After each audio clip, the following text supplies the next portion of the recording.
Hey YouTube, I'm Jerry Lowlife, and welcome to another episode of the entertainment industry.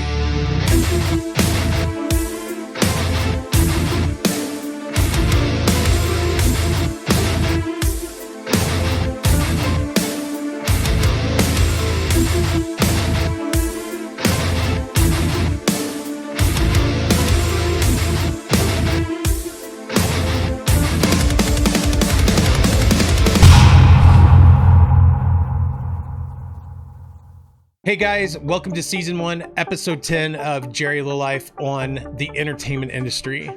It seems like it's going so fast, but I think it's because I'm just having such a good time, and it's great to be able to make this content for you guys. As you guys all know, I toured in the music industry for a while, and I worked alongside with bands like Fear Factory and Devil Driver, and it all really got started with Bleed the Sky. And through these journeys, I've met so many amazing people, and there's so many people still that I want to get in touch with and talk with and bring them on my show. So I really wanted to just give a shout out to all of you for helping me make all this possible. So thank you guys from the bottom of my heart. Anyways, moving on. This was a special interview with Bryant Waner. I met him when I was on tour, I believe, with Fear Factory, and he's a promoter. But not only is he just a promoter, he's a musician as well, and a very good one at that. And he's put a lot of time into it. So we talked a lot about that, him and his band Discord, and a couple other things that he's doing for Kansas City as well. So thanks again. Hope you guys enjoy the video, and I will have all information to Bryant's socials and mine at the end. And yeah, thank you guys. Enjoy the video. Bryant, how are you doing, buddy? Hey guys. I'm doing all right. It's a long Good. day at work. Long day at work. I'm trying to think, what year was it that we actually met? Oh man, you were teching for Devil Driver, and it was at the Riot Room, so I think it was 2018. Okay. Maybe 2017. It was 2018, because that's when we were doing our goth nights there. And my friend Luna had gone down to see Devil Driver, and then she dragged you and the other guy out to goth night afterwards. That's right. I remember that now, because I was like, when was it that I went and where did I go? But I remember going out and hanging out. That was an awesome night, man. I had a good time hanging out there. And that's something that you guys keep doing those type of things, right? Like those little the events and get-togethers, correct? Yeah, I do a goth night about twice a month. That place, Prohibition Hall, was it's gone. Oh, And yeah, that would be a whole podcast in itself. okay. But I do it at this place called Club Sparks in Kansas City, Kansas. It's at about 18th Avenue and Kansas Avenue and 18th Street. Okay. I was doing it at the Riot Room until the Riot Room closed. Yeah, I do a night. We get about 70 to 90 people on average.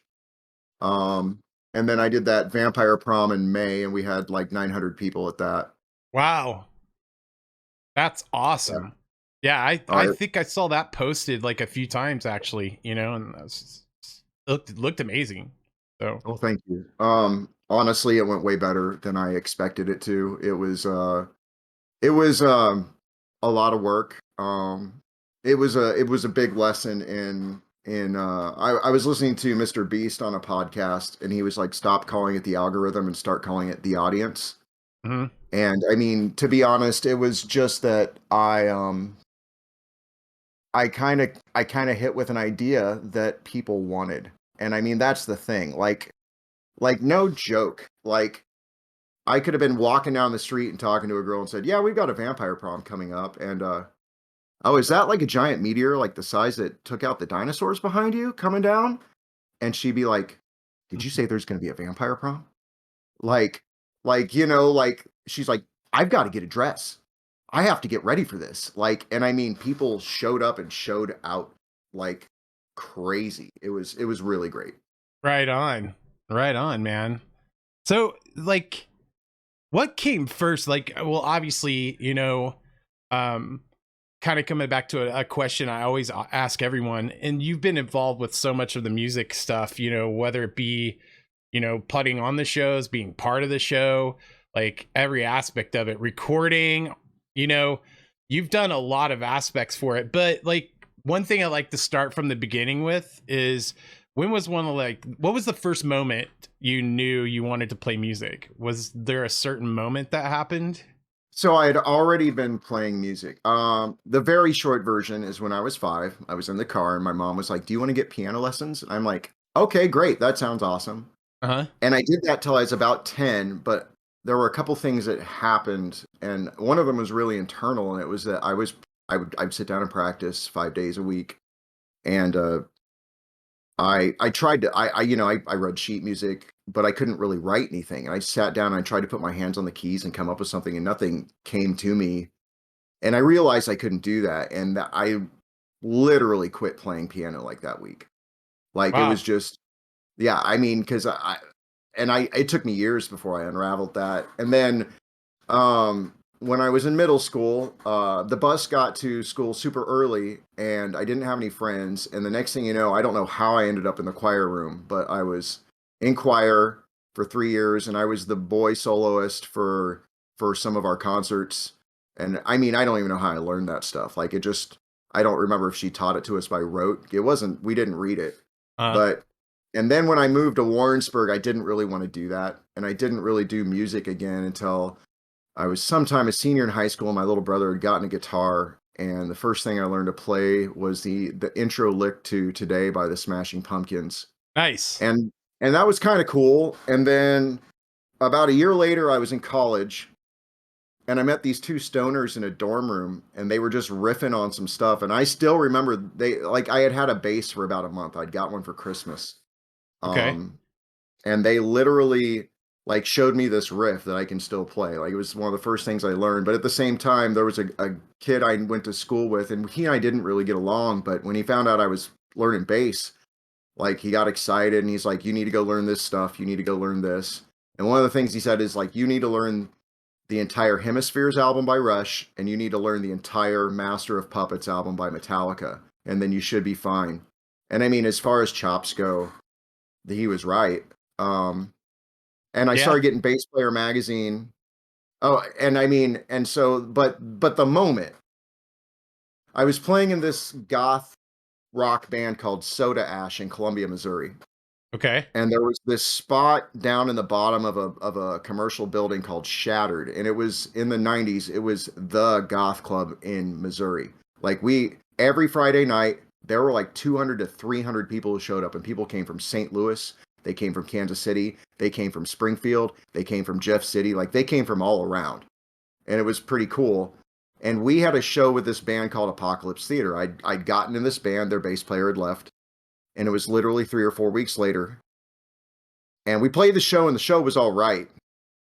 And I remember there just being people watching us and having a great time. And then I went back to the merch booth to hang out. And I don't think we sold a single shirt, but this girl came up and made it very apparent that she really liked bass players and she really liked me.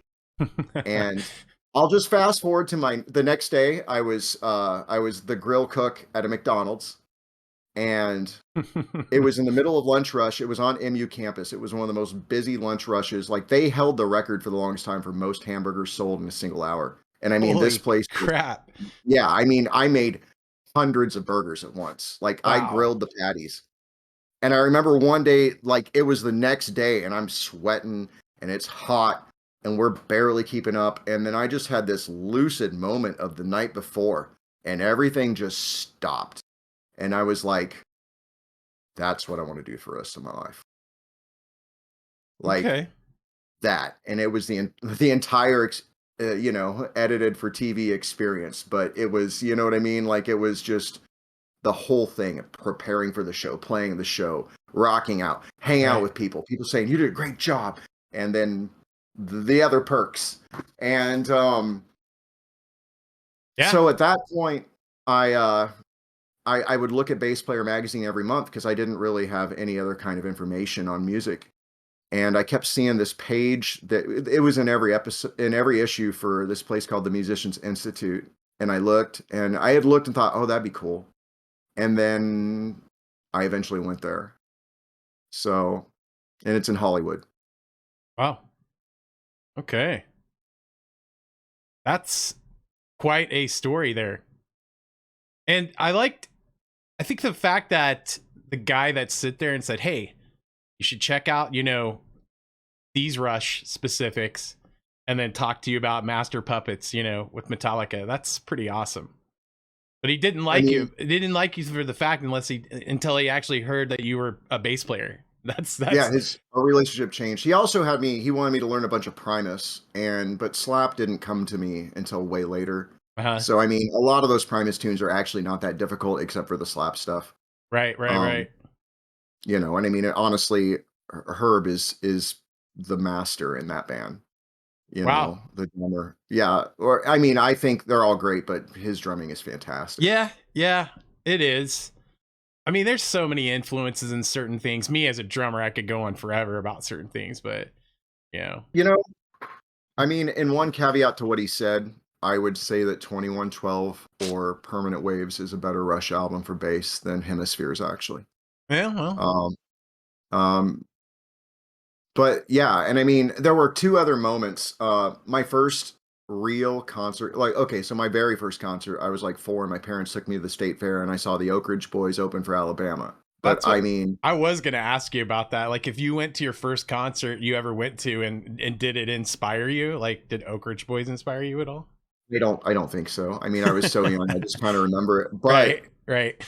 the first moment, okay, so I was raised Catholic and I was getting confirmed, and one of the things we had to do from Warrensburg is come up to Kansas City for this kind of retreat thing. Yeah. And I didn't realize how kind of stingy our church was until we show up for this retreat in a bus and we pile in, and this band is finishing playing.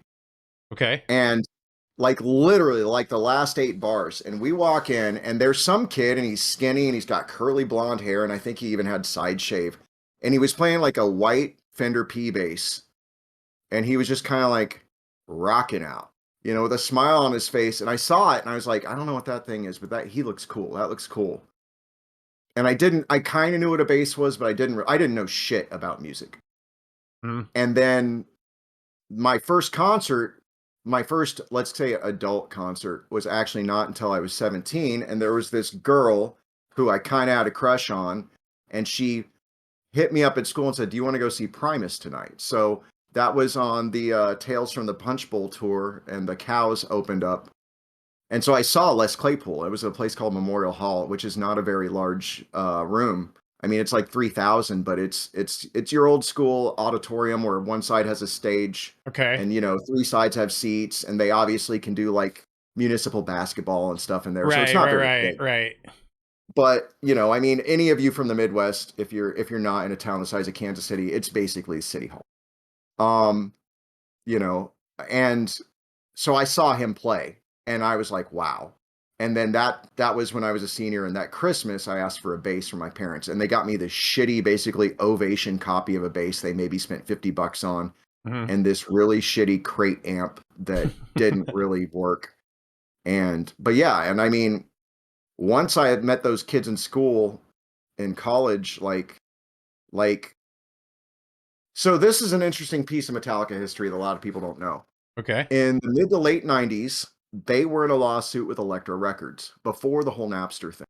And there was a point where you could not buy a new copy of Kill 'Em All or Ride the Lightning. Like, if they didn't play it on the radio, you couldn't. Like, I went to Hastings, all of us Midwesterners from small towns, Yep. we went to Hastings and bought stuff. And I literally called 98.9 The Rock because they'd take requests at midnight. And I called every day and I'm like, will you play Anesthesia Pulling Teeth? Will you play Anesthesia Pulling Teeth? I can't get a copy of this album. Will you please play it so I can record it? And, they do it in to Hit the Lights. But finally, the dude fucking said, all right, but you have to, request Night Train by Guns N' Roses too. And I'm like, okay, cool. And I fucked that part up. but he still played it on the air. And I think I've got the tape somewhere. And then I hit record and I got the whole thing and I got the tablature. And literally 6 or 7 weeks after I got a bass, I was learning how to play Anesthesia Pulling Teeth, which is one of the holy grail pieces of electric rock bass. My friend Johnny Hamill makes his kids learn it, all the students he has. Wow. And I mean, so I started out the gate learning Rush and Metallica, like stuff that was not easy. No, it's absolutely not easy. That's like some of the most difficult things you could probably learn when And you're first starting out, for sure.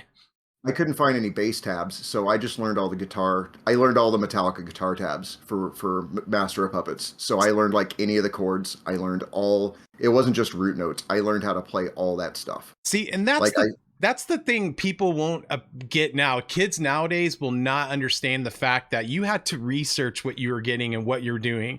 Like nowadays, you can get on YouTube, you can find stuff everywhere on the internet to learn things. Back then, we were like mimicking the tapes, listening to them, and trying to like play along with them. So, and it was really hard to find the tablature for it too at times. So yeah, because I mean, if you didn't get if like Guitar Player or Guitar World didn't, if you couldn't get access to the copy it was in, like if it was out and they didn't print anymore, you didn't get the song. You had to find someone who had it. You had to go to the library and see if they had it. Yep. Yep. Which luckily, like my school library had Guitar Player, Guitar World, Guitar One, which was around, which was the best guitar magazine of all time, and then Bass Player. And I think they even had Bassist, but I wasn't really into jazz yet, so it was really heady, it was really deep, and it was really pretentious. Wow. But you're right. I mean, I was after Soda Ash, the next band I was in was a cover band called Crawl. And we obviously did a bunch of like classic rock, but we also had like 2 full sets of metal and death metal. Like we played Crystal Mountain, we played a lot of Pantera, Machine Head, Sepultura, and that sucked because I had one bass, and all those songs were in different tunings. So in between every song, it was more that I had to remember what tuning I had to tune to than it was the song, because the finger's easy. Yeah. And then I started listening to those songs and finding where they were learning them wrong, because they didn't read tab at all. They learned them all by ear. So there were times I'm like, that's one supposed to be 1 fret over, and then we'd listen and be like, oh yeah, and then but they had been playing it like that for a while, so they still played it wrong. But my friend Scott Smith, he was kind of my first music teacher. Okay. Yeah, he's a really awesome guitarist out of Columbia. I don't think he really plays with anyone anymore. So did you ever have like any musical or like artistic family background? Like, was there anyone in your family? Not at all? Okay. No, nothing. Okay. No one in my well, my little brother kind of, I mean, I think honestly, if he would pull his head out of his ass, he's got 2 kids and he's super busy and I love him, but he's a hell of a front man and he can play and sing. And I mean, he's more of like a 90s alt rocker kind of guy. And he loves Pink Floyd and stuff, and he loves Fish and stuff like that. But I mean, if I could just get him for an hour a week for a year, he would be unreal. But no, my dad said she played clarinet in marching band when they were high school sweethearts, and he said she was not good. She took piano lessons and she was never good. Yeah. He played saxophone in high school and college, but I mean, that died out in the late 60s, and like, there was no music in my house. There was no music growing up. Okay. My dad, he listened to oldies before they were oldies. Like that's all he would listen to. And it was in the car and it was in the garage when we were working on stuff. And that was it. Like there was no music in our house. I always like to ask that question because there are usually some of us do have that influence. Like me, it was my sister, my mom and dad, they didn't do those things, but my sister did for sure, but she was a violinist, Oh, cool. but wasn't doing metal or anything like that, but just violin, and was really good at it too. But she had a record she listened to, Zeppelin, Kiss, those type of things. My dad listened to Johnny Cash a lot. So I grew up listening to Johnny Cash. But I'm always curious, us musicians, what we listen to.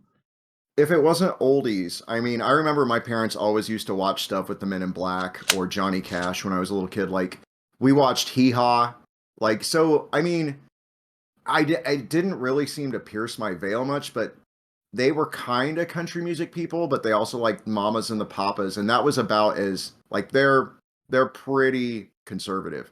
Yeah. And so that was so the other big musical moment though is I don't remember when. I know we were in Warrensburg, so I had to be at least 12. But we had a Okay. record player, and my dad didn't have a lot of records, but this was huge to me, and I didn't understand it at the time. He's like, I want you to listen to this. And so he put the headphones on me and he put uh Gershwin's Rhapsody in Blue on. Okay. And it was conducted by Leonard Bernstein, and I listened to it probably all week, just over and over. And it's like a 25 or 30-minute piece of music, and it's this huge painting of sound and notes and music that Gershwin did. And it was considered the first piece that really kind of melded classical music with jazz. And I Okay. mean, I was gonna ask, but is this like orchestrated or is oh it yeah, okay? oh yeah. Okay. Um, and then actually the other thing that kind of really influenced me early on was you remember those CDs, Classical Thunder, that they would advertise for? I think so. Like yeah, they took a bunch of things like In the Hall of the Mountain King and Mars Bringer of War and the Overture to Romeo and Juliet, Yeah, which is okay. I know not what a you're talking usual about. Yeah, yeah, yeah, afterward. yeah. Right. And then they sent it to some high-end mix engineer who mixed it like a metal album, so it just was big and had a lot of dynamics and like was badass. Because a lot of those old recordings, that's why for anyone who's listening, that's why there's the Grammy category for engineering non-classical and engineering classical, because engineering classical used to be a huge component, and that went through a huge transition from how symphonies were recorded in the 50s to like they were all done at once, and there may have been it was all originally like what's called a deca tree, which is like three mics on a stand and they just get it right. But now like literally they record them by section, they record each part individually and put it together like you do any other album. um but it was huge on me. Like classical music always kind of was like honestly for me, like most people when we were kids, like metal is like kind of my thing, and I'm kind of, it's my thing, and I'm kind of secretive about it. And for Yeah. me it was more like classical music. Yeah. I mean, I loved it. I was a band nerd and I actually had like good times doing the orchestrated stuff sometimes, you know? And to be honest, it was a relief. I did it on tour a lot too because listening to metal and all kinds of stuff all day long, when I wanted to wind down, I'd go to my bunk, shut my bunk shades and wind down just listening to some classical. I loved it. It was like my wind down moments all the time was always classical on the road. I mean, it's good times. There's a lot of I like that classical music like captures different moods. Yeah, Like that's one of the things with metal. You kind of get one and a half moods. You either get metal or you get kind of maybe the soft section. right. But it's not like, and I mean it's not kind of like saying, well, now we're metal, now we're emo. It's more like these huge colors of sound, and it's Right, like, right. and you're It like, wow, what does this make me feel? it creates an atmosphere and it paints a road and it gives you a picture and it takes you down a story. You know, like that's how it's always made me feel. Like it always Oh yeah. creates an amazing story and picture in your mind. It's nothing like it. So, Oh, I mean, but yeah, you go know, ahead. no, so like I was basically wanting to like come down. I don't know if you answered this specifically yet, really, but like did you have someone that inspired you to be part of the music industry in general? Did you find someone maybe that you've met or even someone you didn't meet, someone that you just kind of like specifically like said, man, this person's super interesting and the music that they write is awesome, or maybe it was a friend or something, was there anyone specific in your life that inspired you? No, well, not in that regard, because the other thing that I've always been in charge.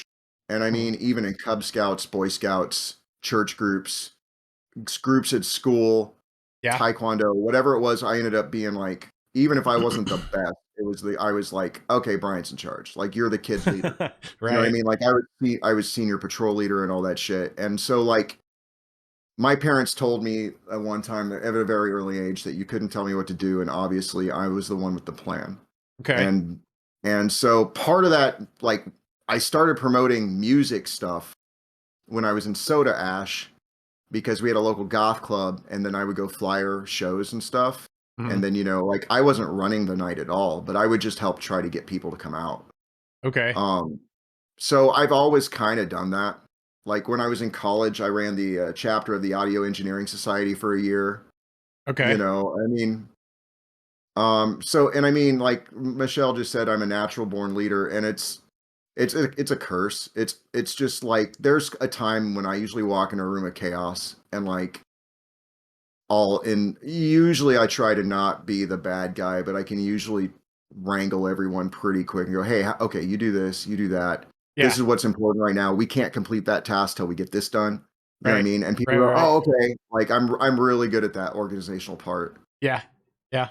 So that kind of it just became the thing I was doing, and obviously when you have a band and you want people to come see your band, you kind of have to tell everyone about it because if you don't, no one's going to show up, Right. you know. Yep. Um, so, and like because at Musicians Institute, I took their music business class, but it was with Barry Squire and Randy Jackson, who you may have heard of, the second guy from American Idol, but most people don't know that he was a quite famous producer at that point. Okay. Um, but I don't know if you knew who Barry Squire was in LA. He does a lot of auditions and a lot of hookups for bands. I don't know. I may have heard his name. It sounds kind of familiar, but I don't know exactly who you're talking about. He got me the audition with Disturbed when they were looking for a bass player. Oh, okay. Nice. Right on. That was a bad day. That was a bad day. That was a bad day. That was Oh one of the boy. worst days I've ever had. Really? So that is going to be one of my questions. Like, was there a bad thing that happened? And if this is, if you want to talk about it, you want to. Sure. If you don't, like, I mean, what made that day so bad? all right. So Barry got me on the short list before the list of fans who played for him all day. Okay. And he was like, learn these three songs. So I learned both of their albums because I had just finished and graduated from the Musicians Institute. And the way the Musicians Institute works is you have classes in the morning and sometimes a little in the afternoon. And then they have things called live playing workshops where, let's say it's blues day and you Mhm. and I need to go learn Can't Stand the Weather. And for Okay. blues class, there's no tab. They're like, go fucking listen to it, play along and learn it. For metal class with Ken Steiger, if we're doing Caught in the Mosh by Anthrax or we're doing Pull Me Under or whatever it is, he'll give you the tab at the beginning of the semester. Because some of those tunes, like Caught in the Mosh, that took a little while for me to get. So Fine. did Metal Meltdown. Okay. Um, um, and I would get up there, and really quick, I'd play bass, and then I'd learn the lyrics and get up there and fucking scream my ass off. I'd do the vocals when the vocal coaches were tired. But so it gets to the point where there are some classes where you're like, oh, I want to learn this song. And I had heard this on American Idol. It was like the second season. Like they had a bunch of people fuck up one week. And Simon Cowell said, guys, sometimes you only have 3 hours to learn the music. And if you really want to be in this business, you better be able to do it. And he's right. I have walked into gigs where I've had 30 minutes to learn something and like, okay, I'm going to get this down right now. Okay. And part of that was I learned probably 1,500 songs in a year and a half at the Musicians Institute. So when they said Wow. learn 2 Disturbed albums, the only thing that was a pain in the ass is the tuning changed. I mean, literally, and that was some of my biggest anxiety is, are they going to pick this song? Because I'm going to gamble. 2 of the songs were in one tuning and one of the songs was in the other tuning. Uh-huh. And so I picked the one that was the 2 because I figured like, it'd just be, 2/3 chance of being right. So I wouldn't have to retune when I got in there. Right. Right. Right. So I learned both albums to the point that I could play them all week. Like I learned them 2 weeks in advance and I played through both albums twice every day up until the day of. So the night before is Friday night and we were going out to the Dragonfly, which was this pretty fun bar in LA. And it was 10 o'clock and everyone's like, you need to get to bed. I'm like, yeah, I'm about to take off. And so I took off and I went home and I laid down at midnight. And I laid there until 8:30 in the morning and I didn't go to sleep. And so the first takeaway I've learned is sometimes when you have something really important, and I'm not suggesting everyone do this all the time, but if it's really important, take a couple Benadryl and knock out. If it's something where you're like, if you're up 30 minutes past your bedtime and you're like, man, I'm spinning and I'm not going to get through this, like I'm not going to sleep, take a half a Benadryl. Just take something that knocks you out for a little bit. Get your rest. Because I showed up to that gig the next morning at 10 a.m. and I had been up for 24 hours. Oh no. So I waited in line. I hung out with, I think he's still the current bass player for Flotsam and Jetsam, the guy who replaced Jason Newsted. And he showed me his Okay. bass technique with this really interesting thing where he'd slap and then he'd pick with 3 fingers. It was almost like a classical guitar thing. Okay. But he was at the time, like he was talking about how he's frustrated with the band because, they go out on tour for like a month or two a summer, and then he'd be a roofer the rest of the year. And the tour was enough that he'd lose enough money that he had to spend the rest of the year making it up so he didn't starve. Yeah. And I was like, man. So I was doing all right, and I think I'm autistic. I don't have a lot of emotional attachment most times. And I'm in line, and I finally get up to the practice room, and I think it was a SIR. And when I walked through the door, it was like the temperature was 30 degrees colder, and I have never been that scared in my life. I just walked in, and if you walk in the room, you'd walk in the side door, and if you look to the left, there was kind of this upraising with a couch, and they were just lounging on the couch, and their manager was standing there, and there was a bass rig on a stage and nothing else. Wow. And they're like, "What's your name?" And I'm like, "I'm Bryant Waner. I'm from Kansas City." And I have my 7-string bass out. And I made a little small talk because they shouted out Big Dude's music and the album. This is another thing. Look up things about the band. Like in the album liner notes, they shout out Big Dude's music. And I found out at the time their drum tech worked at Big Dude's, and that's where they picked him up from. And Huh. Big Dude's is, I will say, the second best drum percussion shop in Kansas City behind Explorers. Yeah. Explorers is a real treat if you haven't been there. It's way bigger than Guitar City, Drum City Guitarland in Denver. Like it's bigger than most guitar centers, and it's just percussion and drums and everything. It's fantastic. But I walked in, dude, and I lost my fucking nerve, and it took me forever to tune my bass, and I was mumbling, and God, what's the song? Is it Down with the Sickness? Yeah, I think Um, so. yeah, that's Yeah, it the one, is. and I could play that in my sleep because I was in a Dream Theater tribute band. Like I could play Metropolis, and we played all of Voices or all of A Mind Beside Itself and Pull Me Under and Learning to Live and a couple other tunes. Like we did basically half the stuff off Images of Words and Awake. And I did not play well. It was not good. It was probably the worst performance of my life. And Damn. the first thing I did wrong is I didn't get sleep, and I let my head fucking ramp up, Yeah. and that was the first big lesson. Yeah. Um, and yeah, That's and I mean, brutal. I just got out of a high-end music school where I graduated with honors. I was given a scholarship by Stanley Clark, who's one of the most important jazz bassists of all time. And I walked into let's just honestly, a radio rock metal band rehearsal where they were basically playing in drop D, and I fucked it up. Yeah, it's pretty rough.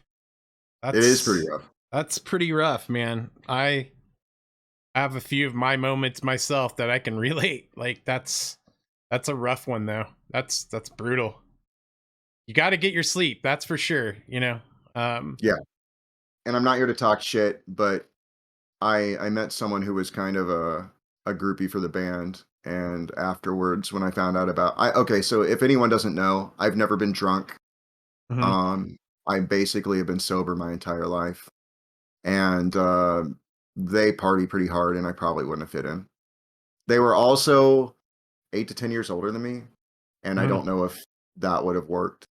So, I mean, there were other issues. They chose who they chose the guy from the Union Underground, which was I just saw they're doing shows again. I don't know if you ever listened to them. Yeah, yeah, I did. I fucking love them. I I saw liked them them with too. Fear Factory and Kitty on Snowcore Yeah. and Slaves on Dope. And I love their shit. Like I'm gonna talk shit here. If you think you like Power Man 5000, go listen to the first Union Underground album because that's what Power Man 5000 should really sound like. And I mean, it's the whole album fucking slams. and that was a great band, and their bass player went to Disturbed.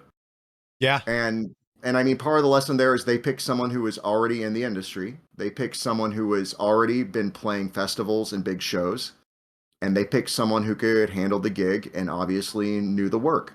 Mm. And that was the right choice for them. Yeah. I mean, Union Underground was amazing. And I guess they still are. I had no idea that they're still playing shows. That's pretty awesome. I literally saw a post today, dude, that they're doing some festivals and they're going to try and tour next year. The craziness in the last 2 years. You know, how has COVID affected you? I know it's affected everybody in the music industry. Things literally shut down. Yeah, one of the things it kind of really hurt last year is I made this really cool business card about 4 years ago, and on it said promoter. It said like promoter, musician, producer, whatever. Mhm. And so someone messaged me and goes, "Well, will you promote my band?" And I thought about it, and this was before the Riot Room closed. I'm like, I used to be able to promote at Davies Uptown. I used to be able to promote at Prohibition Hall, Aftershock, the Riot Room, Record Bar, Mini Bar, and there's two other spots, the Rock All-Star Rock Bar and the Scene. I didn't promote there. The Scene's gone. All-Star Rock Bar closed. Prohibition Hall turned into a dumpster fire and is gone. The city will probably never let another music venue be in there because of what happened. Damn. Um, Davies, Uptown Ramblers Club, mysteriously burnt down with a fire that was started in the walk-in the Saturday before the shutdown. And that's all I have to say about that. Wow. The Riot Room's gone. So we have Record Bar and Mini Bar, which are owned by Steve Tulipana, who is an amazing man who does things for this town. But when I inquire about a hold for something like She Passed Away or Covenant or some of these other shows we kind of have coming up, he's like, we're 13 holds deep. I'm like, I can bring 300 heads. He's like, the top two bands can bring 400. Mm. And it's because there's nowhere to play. We've been doing shows out of a place called Boulevard Nights. It's a Latin club here in Kansas City. Okay. Before I went there, my friend Sam Sparks, who owns Club Sparks, which is just a bar. It's not big enough for a stage. It's a dive bar where we do goth night. I mean, it's fucking rad. Mhm. We kind of do whatever we want there. Nice. But That's good. but we can't really have bands. It's not set up like that. Okay. Um, so we've been doing some things at Boulevard Nights, and that's been good. But also on Fridays, it's usually a Latino night. Saturdays, it's usually hip hop. Sunday, it's usually Latino night where they have bands from like Mexico City, like heavy bands. And there's 2,000 people who show up for that. Wow. So we don't get I mean, I would love to have we don't have a stage on the 3 prime days. Um so we do what we can with what we have. There's a new spot called Vivo that opened up, and they're doing well. They're doing decently well right now. But so there's Vivo, there's Mini Bar. Vivo's I think 250 cap, Uh-huh. Mini Bar's 100 cap room, and that Okay. would be very uncomfortable. Record Bar's 400. And then there's Knuckleheads, but I don't know any of the people over there, and nothing that I do is the kind of thing that would go well over there. And then there's the Encore room in the Uptown, which is pretty much booked up with EDM every weekend. Right. So we have 3 spots for everyone. That's not, I mean, there's some cover bands and some stuff like that that are doing some other things.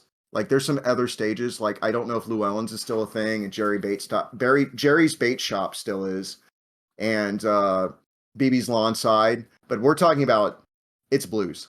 It's blues, and it's maybe classic Southern rock cover. You know what I mean? Like in Mhm. that vein. But if it's uh new music, original music, live music, in Kansas City, we have 3 stages at the club level. In Lawrence, we have the Granada, which apparently is impossible to get in now because Really? it's one of our premier. Well, I mean, if you can't play Kansas City and you need a show, you play the Granada. Yeah, The yeah, yeah. Bottleneck is like, I was talking to the guy who works at the Bottleneck, and I believe he works at Replay too, and they're both fucking slammed. And then there's one other spot that I saw, and I don't know if it ever came to fruition, but it was a strip club just north of 70 off of Mass, and they were converting it to a music venue, and I thought I saw they had a couple shows there, but I don't know anything about it. Mm. And um I don't think that it's happening. And Michelle, I'm just going to be honest. When V&V Nation played at the Granada in 2018, there were 154 people who showed up, which is embarrassing. I think there's a lot of those shows that do not need to go to Lawrence. I think that since Lawrence is a college town, there's certain things that will work well there. And I don't think metal, I don't think goth, I don't think industrial, and I don't think some of the more, I don't know what kind of rock music you want to call it. I don't think the market's there for it. It's a college town. Those people like dance music and they like jam bands. I've lived in college towns my whole life till I moved up here, and it's not the right spot. And I'm Yeah. told that some of those shows in Lawrence are not doing great. Well, and I can kind of like vouch for that too myself. Just touring with the bands that I did, we hardly ever stopped in Lawrence ever. Like, yeah, Fear Factory and Devil Driver and those bands were a little bit bigger, but you know, we still played venues that were like 1,000 cap. You know, we would play anywhere from 800 to a 6,000 cap venues. You know, but that's the U.S. But Lawrence was never on our radar. I don't think there was one time I really stopped in Lawrence for, and this is speaking metal. Well, I mean, I'm pretty sure you were with Fear Factory when I saw them there with Cold Chamber. Yes. Yes. Because I'm figuring because of the two bands and your relationship, you were definitely on that one. That was in So Lawrence. That was a good time. that's I when get with Lawrence. I was with Fear Factory on that one. So yeah, that was That, the, that I was think that was the only time that I've ever been to Lawrence, and it was good. I'm not gonna say it was bad. It was great. I had a good time. it was good, but I can tell you right now, if it's not a weekend, and I mean, as the landscape lays, everyone, I mean, there's been no announcement of any like Corey is working on a new spot for what it won't be called Aftershock, but whatever it is. Dallas and I are still hunting for a new riot room. I mean, but that may or may not happen. I mean, part of it is we got to find a spot that works, and then we've got to want to do it. Like it's going to be rebuilding the thing probably from the ground up. A lot of those people moved on. The Mm-hmm. management, he had two full-time managers. He had a bar staff of I think 15 and three door guys or four door guys and three or five sound engineers. I mean, it's going to be hard to get that up because the riot room became a machine and it was amazing. And then this place called Tin Roof out of Nashville bought the building out from under us and fucked us out of it. Damn. Like we were paying our rent. We never missed a payment. We never missed any of that. And we got fucked. Wow. Fucked. And we lost, and they had two stages. They had an indoor and an outdoor. Oh, you saw it. You know what I mean? Mm. There's the stage out on the smoking patio, which was always a hell of a good time, even when it was a bad time. And then the inside stage too, you know, but that's as it stands. Like literally, I could tell you right now, if someone in your chat was like, I'll give you $3 million to open a club, I'd be like, all right, you're paying for my gas money and we're going to drive around for 2 days and let's see if we can find a spot. Because that's the problem. For Yeah. anything smaller than, we have theaters, we have Uptown, Madrid, Midland. And I think we have one other. I mean, technically you could use the one all the jazz guys use, not the Lyric. It's a good room, but it's where like jazz and also like small classical performances go if they don't go Yeah, to the yeah, yeah, Coffee yeah. Center. We have a couple like that here too in Oklahoma City. Like there was a lot that kind of shut down. We had some shutdowns here, but for the most part, like I saw in our chat, I think it was Carrie. Carrie was saying they have Kane's Ballroom in Tulsa. Kane's is awesome. I think it's Heard about it. around, I think it's 2,000 capacity or so. Like here we have the Diamond Ballroom that's 2,400 capacity, and then we have like which is 89th Street Collective. It's I think a 250 capacity room. Um, the middle ground though is kind of like, we don't really have a middle ground here, like to have So shows. that was actually But the first big blow in Kansas City. There was a spot called the Beaumont. Did you ever do Fear Factory at the Beaumont I Club? think so. Yes. It was in Westport. It was centrally located. It was like a 750 cap room, and it kind of really bridged between the clubs and the Uptown. Okay. And when we lost that, and then the Truman came in, but the problem is, I don't think the Truman really filled that role. you know, like, and it, when we lost the Beaumont, that was really hard because we lost all those kind of shows that were bands going up or frankly coming down Right, that right. were That kind of middle. at that spot. Yeah. Those are tough But ones, man. Those when those venues kind of go out the door, it makes it really hard for cities to recoup from it because it's hard to especially, speaking of COVID killed that big time. A lot of them. There's so many clubs of venues and friends that I know of throughout the nation that just closed down worldwide, that closed down. It's oh yeah, crazy.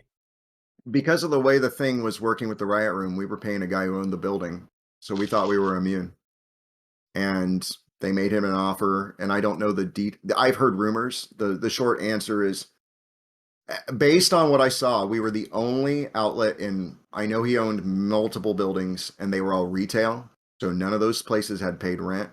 So I don't know what happened, but I think that Ten Roof, which is basically, if any of you are interested, take a fucking Applebee's and put a country music stage in it, and that's what it is. And it's going to do the circuit bands, and that what that means is they're going to have every Friday and Saturday they're going to have some kind of country band playing that's going to play hits, probably play a bunch of this solo cup bro country stuff. Maybe they're going to have some cool country, probably not. And the food is probably not great. Like, it's bar food with a little bit of a menu. And they put that in Westport, which used to be like one of the cool culture spots in town. And I mean, they had the money to do it. Mhm. They wanted the office building above it. And then the riot room, after we were closed, got hit by a fire truck and collapsed half the building. Wow. We were lucky. That's crazy. We I don't remember what Dallas said last night. There was a metal show booked, but if it wasn't a metal show, it was on a Wednesday, which is when Alfredo, who is the booking agent out of one of the dance clubs in town called Aura, and he's fantastic and he brings a lot of great DJs into town. He did open decks on Wednesdays there, and he would do this really cool thing where, well, basically, if you'd never DJ'd before, you could show up and he would teach you. And that one of the DJs was like, "We're gonna do whatever, we're gonna do our shit here." And then out on the patio was called USB roulette. So you showed up, and everyone on that stage had to put their USB stick in a bag, and you pulled out the USB stick, and if you didn't get yours, you had to spin with whatever that other dude brought. And of course, a lot of them are like house DJs, so I'm sure it wasn't that bad, but Mhm. I have no fucking idea what I'd do, you Yeah. know. But he would also teach people, and when we were doing those nights, he'd have 150 to 200 heads in that place on a Wednesday, Wow. and it went through the stage. Conservatively, it would have killed 70 people. Oh my gosh, man. That doesn't even include when the ceiling collapsed, as people tried to rush back in from the outside smoking area. Like, it would have been bad, dude. So we were Wow. thankful. Like, I mean, when it happened, Dallas messaged like, he's like, dude, that could have been us. I'm like, yeah, it could have. I would have been there. That's crazy, man. So what caused that fire truck to hit the building? I need to talk to my buddy Chad Ruddle, who works down at Vivo, and he's worked at a lot of clubs. He's a great guy who does graphics and promotion. He's deaf and he loves metal. Uh-huh. And he goes to a lot of shows. He's a fantastic person, and I think he said he actually saw it, because the problem is, if you remember, Riot Room is in the middle of the block, and Okay. the fire truck was apparently going northbound and turned into the fucking building. Like, there's no way. It doesn't make sense. Like, there's no street. Like, apparently it was windy or something and they turned wide, but I don't know. I'd have to see the footage. I don't That is understand, but crazy. it Yeah. hit an SUV. It killed the two people in the SUV, and that SUV apparently hit a passerby, and that person went through the building and did not make it. Oh my God. That's terrible. Wow. Um, but I mean, but the thing Luna's like typing about now, but the thing is, Luna, like, if you go stand and stare at it, like, it doesn't make sense why he was turning. Like, was he trying to go full bore into the alley there? And um, because if not, why was he turning that direction at that point in the middle of the block? Because I don't understand it, and I'm not saying I won't understand it unless I get to see video footage, and I'm just like, wow, why did I just some things are strange. Yeah, That is strange. Wow. Well, but I mean, the fire truck hit with enough force that half of it went into the building. massive vehicle like that just literally smashing into a venue. That is insane. If I was going to list the influences that go into Discord, Okay. um, the primary influences outside of classical music with the sound and where the sound is going to go, Yeah. Fear Factory is very important to me in that regard. Okay. I also mentioned Pink Floyd briefly, and not so much in Discord right now. You guys might see that later on with some things that are way in the back of my head. Um, so I'm going to tell you what Discord's going to become because those are demos and they don't address what we're going to become. So imagine we're in some beat up, torn down city like Detroit, and you and I are just hanging out. We're walking down the street, and we see this big construction fence around a cathedral, like the church in The Crow. Hmm. And we hear this sound off in the distance, and we're like, "What the fuck is that?" And we go inside, like we slip through the fence, probably a little unsuccessfully. Like I mean, we're not, like we've got a little bit of tears on us. As the closer we get, we just hear this huge sound. As we go inside, it's this dark, giant building. And there's this band of vampires on stage. And as you look down at your arm and you see the scratches from the fence, you see that they're like glowing red. And it's just, I am trying to capture the sound of what that would look like. And it's going to be like some ungodly, anti Catholic band that's going to be a cross between the sound of a little bit of Fear Factory, moreover, Nine Inch Nails, Opeth, and Ghost, as Okay. far as the physical modeling of what you're going to hear. Right. And I mean, and Ghost has been very influential on me, as has Death Clock, and obviously, to a lesser extent, Kiss. But as far as creating our image, I have been enchanted with the sound of Opeth since I heard Still Life. And, I'm going to play the hipster card. I heard Opeth before Blackwater Park, Okay. which was the album that most people in America got introduced to him because of Mike Portnoy of Dream Theater. He said, "You guys need to go hear this album."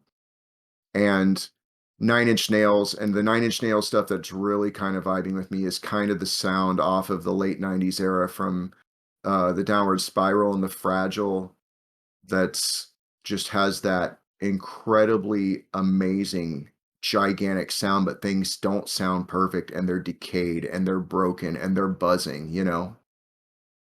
And so that's what I want to do with it as far as the sonic qualities. I want you to listen to it and I want it to be like an experience. I don't want it to just be like I'm listening to a band. I want it to be like, well, I hear the choir back there and I can hear they sound like they're in this giant cathedral and I can hear the orchestra and then there's these synths kind of that are they kind of like with the orchestra? Are they kind of like bleeding out of the orchestra? Like that's literally a term I use.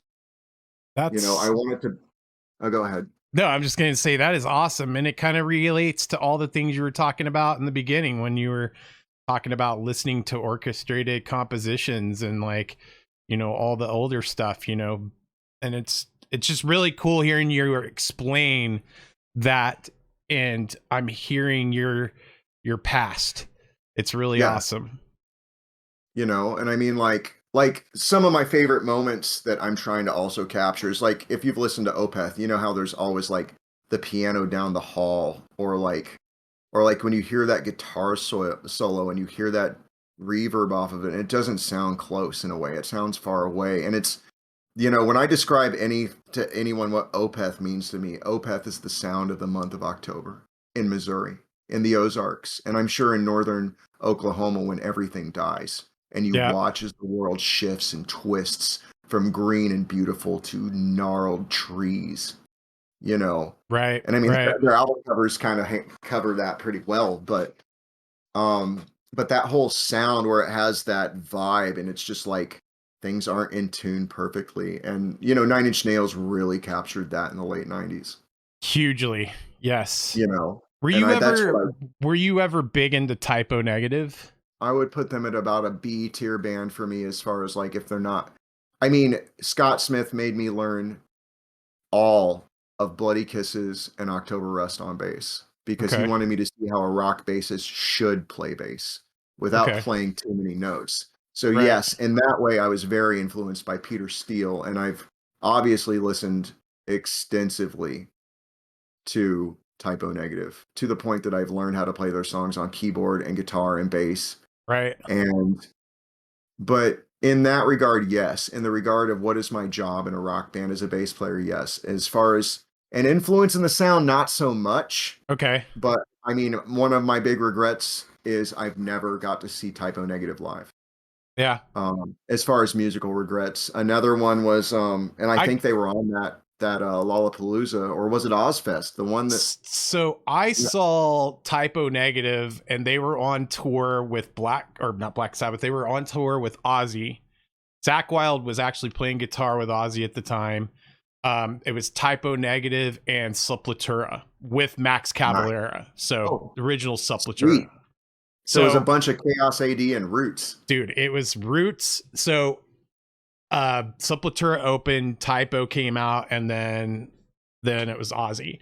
But one thing I'll never forget, it was so funny, is Peter Still, they come out and it's like mid-set, and he's out there with his bass. This is in Oklahoma City, by the way, at a place called the Myriad, and sold out. And he's just standing there, and he goes, okay, this next song, I want you guys to follow along. You don't have any excuses to follow along. Just follow the bouncing of my balls. And then he just started playing. And I was all like, I don't know why, but him saying that just stuck in my head for like every time I like listen to Typo, I'm like, bouncing of the balls. We have a local friend named Rico. He's a DJ, and he knew Typo, like knew them in New York. Wow. Like, the short segue is, did you see when Kenny was doing the unboxing of those new vinyls, and he was talking about Slow, Deep, and Hard, and how they had that show they did, and a huge fight broke out? Next, I was watching this whole thing on it, and the next day Rico's on a video chat with me because it was in the middle of COVID and we weren't like going out in public. And he started telling me the same fucking story. And it was how a bunch of Guidos showed up to this place called Louver's, and they were the Skins, and they started fighting. And Typo Negative, I think they believe it. They were playing some weird kind of like noise song where they were like taking a screwdriver or something, like hitting the strings, so it'd be like wah, Yeah. Wah, with feedback and stuff. And everyone left, and they thought it's because nobody liked it. But they apparently a huge fight broke out and rolled on down the street. So, Huh. Wow. But he was apparently there that night, and like it was just crazy that like I hear this guy from the band telling the story, and then someone I know was actually there. Wow. That's crazy. But as far as influences, I mean, yes, the Typo Negative influence of like how we have pipe organ, because I love that they have pipe organ, and we have harpsichord, which they had harpsichord. So yeah, that probably came from there. I mean, the classical music too, but that's probably that insert. Like, if you listen to Paulina's aria, that track is honestly, yeah. So that's the tiny bit. Exactly. That's what I was going to hit up too. Is just like, because I told you before, I do take a listen to like most my friends' music, especially, but I was listening to it and I kind of heard some of that, and I was like, I'm gonna ask him. Like I didn't know if you were a big Typo person at all. So they influenced me definitely in that way. Like, okay.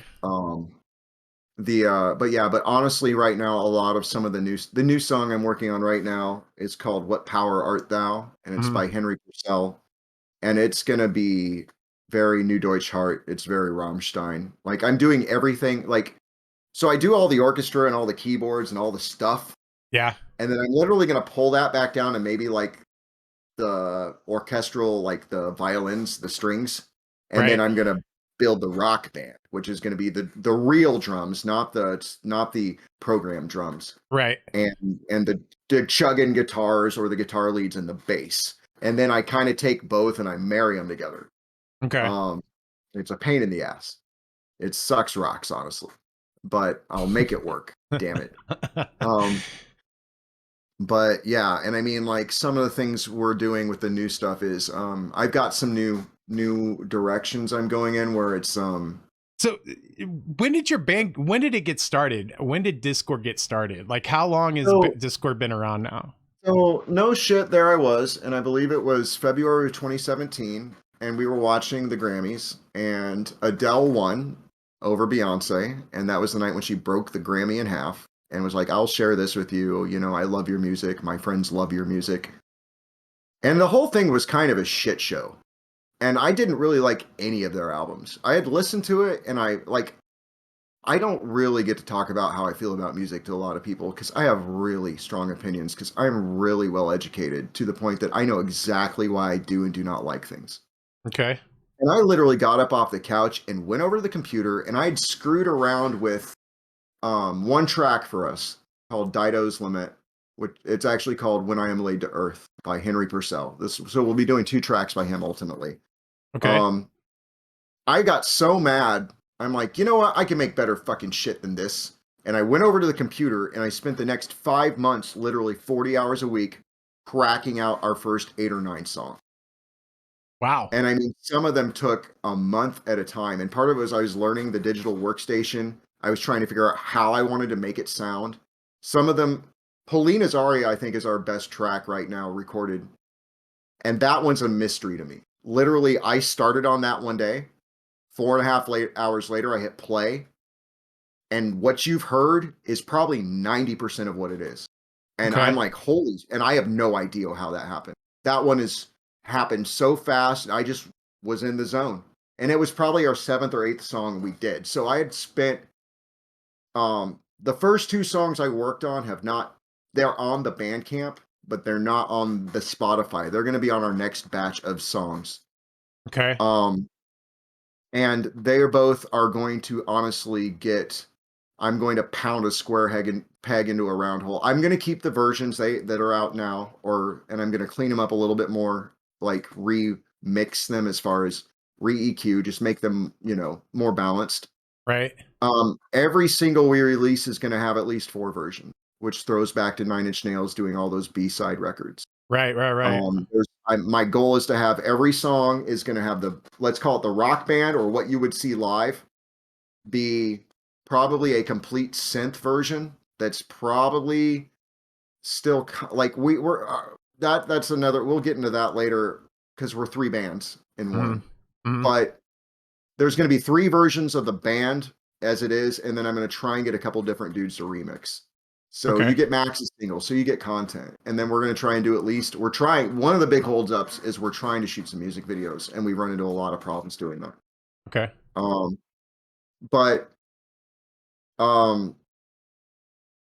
it's a process, man. And I found some new sounds I like. We're going in more of the other thing I would describe the band is most of the people listening to this are probably around our age. But most of the kids today, when they hear epic music, when they hear music that sounds larger than life, it's either in movies or video games. And I want us to sound like that. Like, there's no reason we shouldn't have like a new influence on me. The 2 newest influences are Three Teeth's second album, Shutdown.exe, which is a fantastic album, and Mick Gordon's Doom soundtrack, which is ferocious and is a bunch of Fear Factory, Nine Inch Nails worship. Honestly, have you heard it? I have not. We're gonna listen to it afterwards. You're gonna be blown. You're gonna be like, this is really good,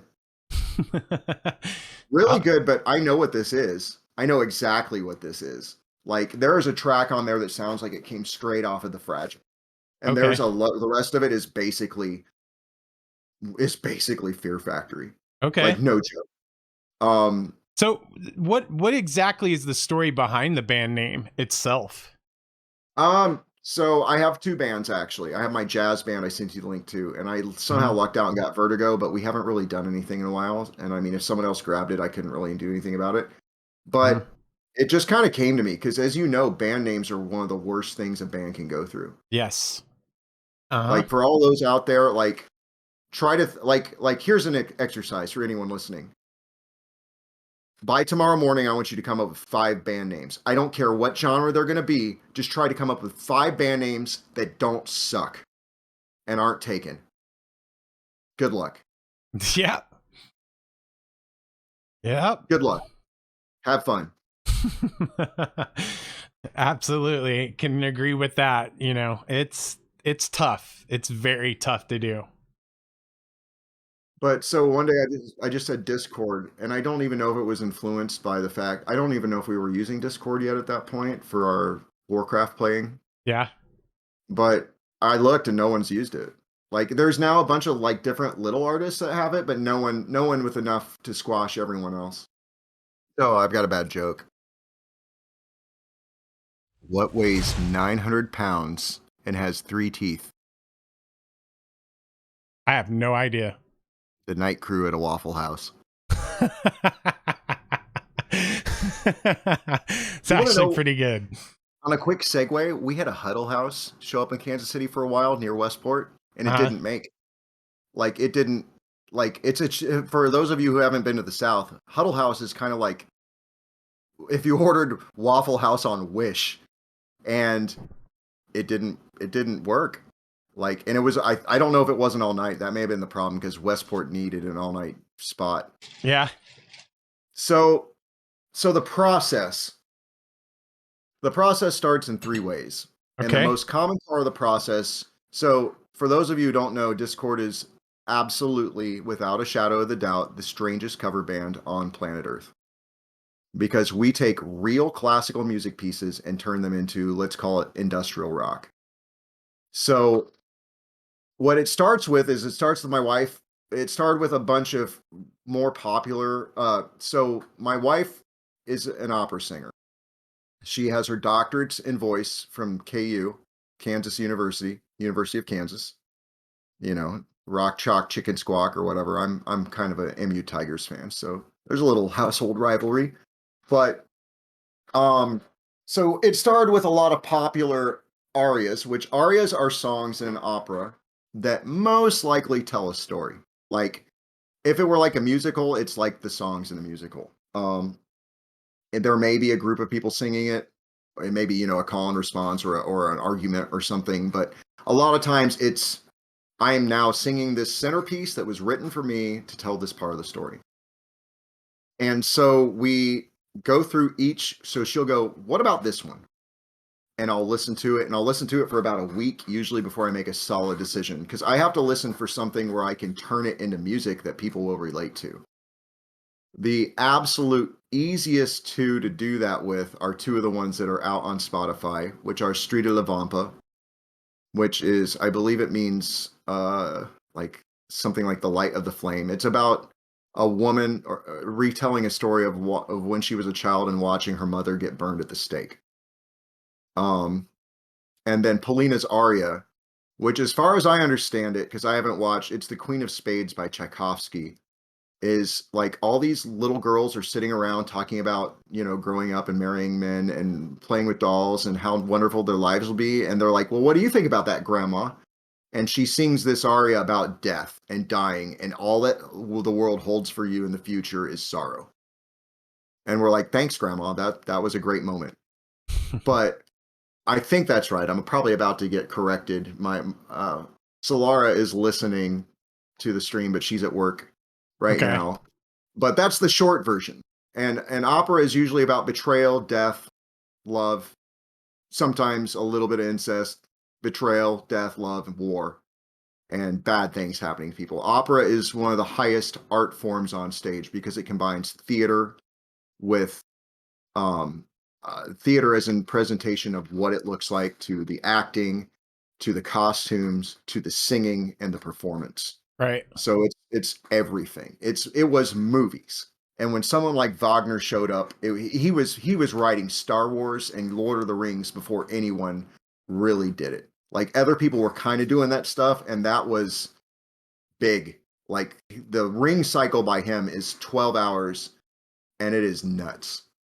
But so we'll get a piece like, oh man, there's this Russian piece that I've fought with a little bit. I think the answer is honestly going to be no. I don't know who wrote it. I think it's called War, and a lot of these arias, the good ones, as I was corrected last night, will kind of have a hook or a chorus because you got to have something the audience can relate to. But some of the later ones are very much like I'm at point A in the story I'm singing to point B to point C to point D to point whatever, and now we're on to the next part of the opera. And so it doesn't really wrap around. It's not like if you go see a musical, like you guys all know tunes from musicals, whether you realize it or not. But they always come back to the refrain or the chorus or the sing-along part. You know, that's Gilbert and Sullivan nailed that.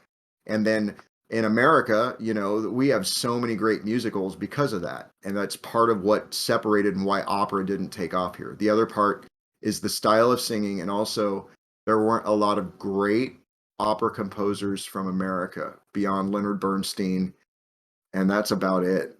Um, so musicals really kind of hit, and people would go see musicals because it was in their language and it was fun, even when it wasn't fun. It was a great show. It's the same Broadway, idea. you Yeah, know? Broadway. You know what I mean? There's no business like show business, whatever, you know, I mean, but so the first thing we have to do is we have to for Discord is going to be in 3 stages. We are currently exiting phase 1. Phase 1 is compiling other people's works so that I can learn how to orchestrate them and arrange them into music for us. So I'm not worried right now about composing.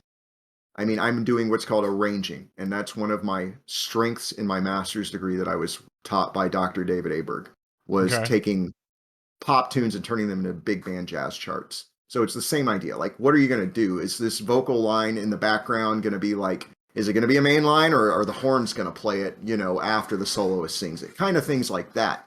I So I've see. got to figure out. So when I make a choice, and some of these pieces don't have a lot of information, like Tchaikovsky, Polina's aria was literally, it's her and a harpsichord. Um, the Earl King, which no one's really heard yet unless you come see us live, is called Leader. It's art song. It's basically in the 1800s, like the high end of folk song. It was composers who would write for like just piano and voice, and it wasn't in an opera. It was just like they were writing songs, Okay. you know. And for all of you out there, the definition of a song, according to anyone who has any degree of education, a song has to have, let's just say, words. You can't. It's if it's a classical music piece and it's an instrumental, that's not a song, because a song has to be sung. So, and obviously, for the most part, we've got a couple instrumentals we're going to do. But so I pick something, and then I sit down, and the first thing I'll do is, honestly, I'll take pen and paper, and I have a lot of musical background. I have a master's degree in music. I have a bachelor's in music technology and jazz commercial arranging. My master's is in performance, but I spent a lot of time doing analysis and instrumentation and arranging. And Wow. my associates from MI, one of the things, we played all those songs, but then we also had to talk about them. We had to learn them, and then they had to ask us, well, what'd you think of that melody line when it went over that C minor chord or whatever? So so it increased our hearing, and what I mean by listening to music and understanding what's really going on. So I pick something and I go, okay, what can I do with this? And for the most part, right now, most of these pieces are performed in the form that they were written in. Like the habanera, we don't do okay. The one of the ones coming up, Dido's Lament, we basically do it twice. It goes A, B, B, and then when we go back to A, it's going to be the guitar solo, and then we hit B, B, and we're done. Okay. And then when we say A section, B section, that would be like if we were listening to a pop song, the A section would be the verse. The B section may be a pre-chorus, or more likely just the chorus. So when we're talking as musicians, like Jerry and I'll be like, hey, let's go back to the A section, you Right. know, and be like, okay, let's work on that. And that's something that's very universal. So I take a piece, and the first thing I do is I do an analysis of it, because I need to see the structure of the chords. And I'm in that point, I'm also looking for, if it's not something that is wraps around, it's if it's through composed, is there something where I can build sections that may have a similar sound to create more of a chorus like section? Some of our pieces don't do that at all. And then yeah, like kind of like Black Swan, if you listen to that, it kind of comes back to A at the end. Um, it does with the vocal line, but then I take it and I put it into a digital audio workstation. And the first thing I'll usually do is put in the piano part, the reduction. And then I will most likely put a very basic beat, and not even a drum beat. I might just put like a kick on the quarter notes or something, just so I can keep time. Mhm. and then I'll just listen to it. And then sometimes I'll go listen to the classical version, or I'll input the entirety of the orchestral part. You know, Right. thank you, Henry. Henry's heard the new track. I've been sending it to a couple people. We hope to be performing it in about a month. It's going to be a rough ride to get there.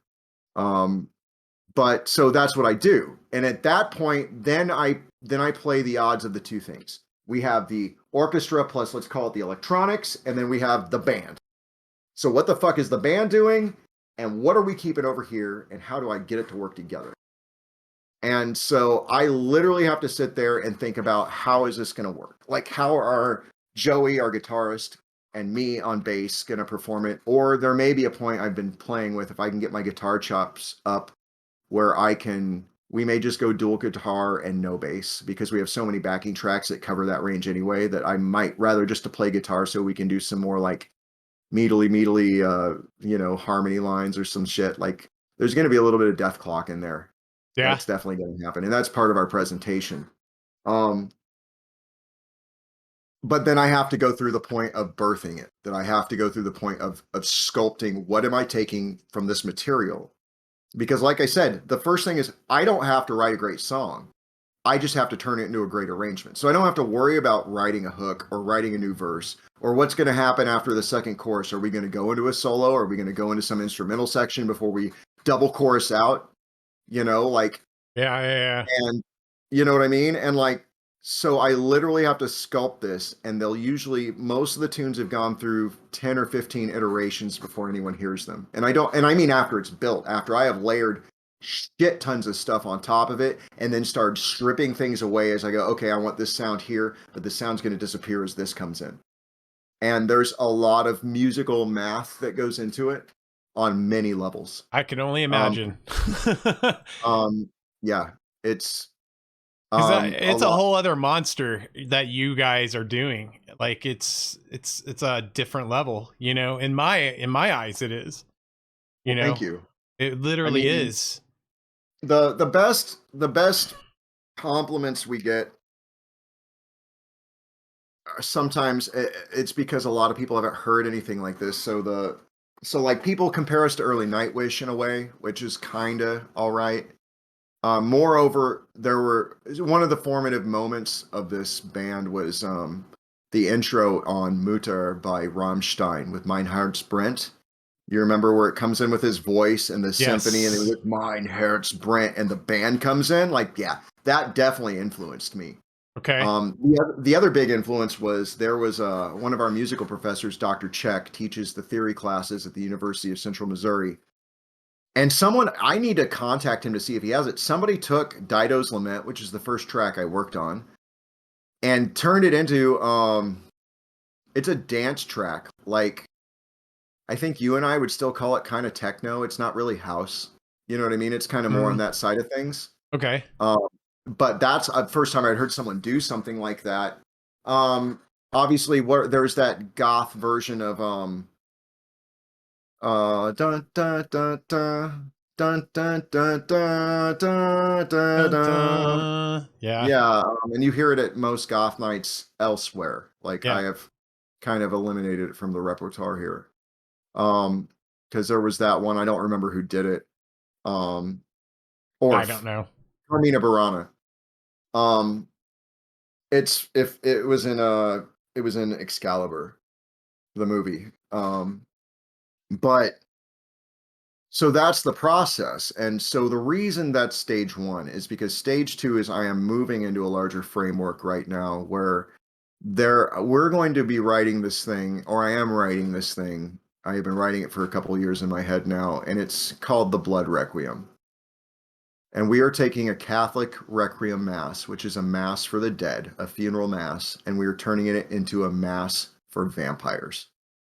Okay. And there is going to be, like, if you've ever been to a Catholic mass, there's going to be the opening rites with some really heavy shit. And then the next section in the mass is called the instructional, and that's when they read from the Bible. And we're going to have this grimoire where my wife is going to read stories of Vlad Tepes or Elizabeth Bathory from this big gnarled book with burnt pages, and it looks like it's written in blood, and the screen behind us is going to show it. And then we're gonna do this thing called the Dies Irae, which I'm gonna just say now sounds a lot like Shadows Fall, like kinda. But Really? I mean, yeah, like there's yeah. But Okay. it's gonna we're probably gonna push it a little harder, like a lot harder, like Wow. a lot harder. Like it's not gonna go full tech death, but it's gonna get there. Um, it's gonna be the most aggressively brutal thing we have written yet.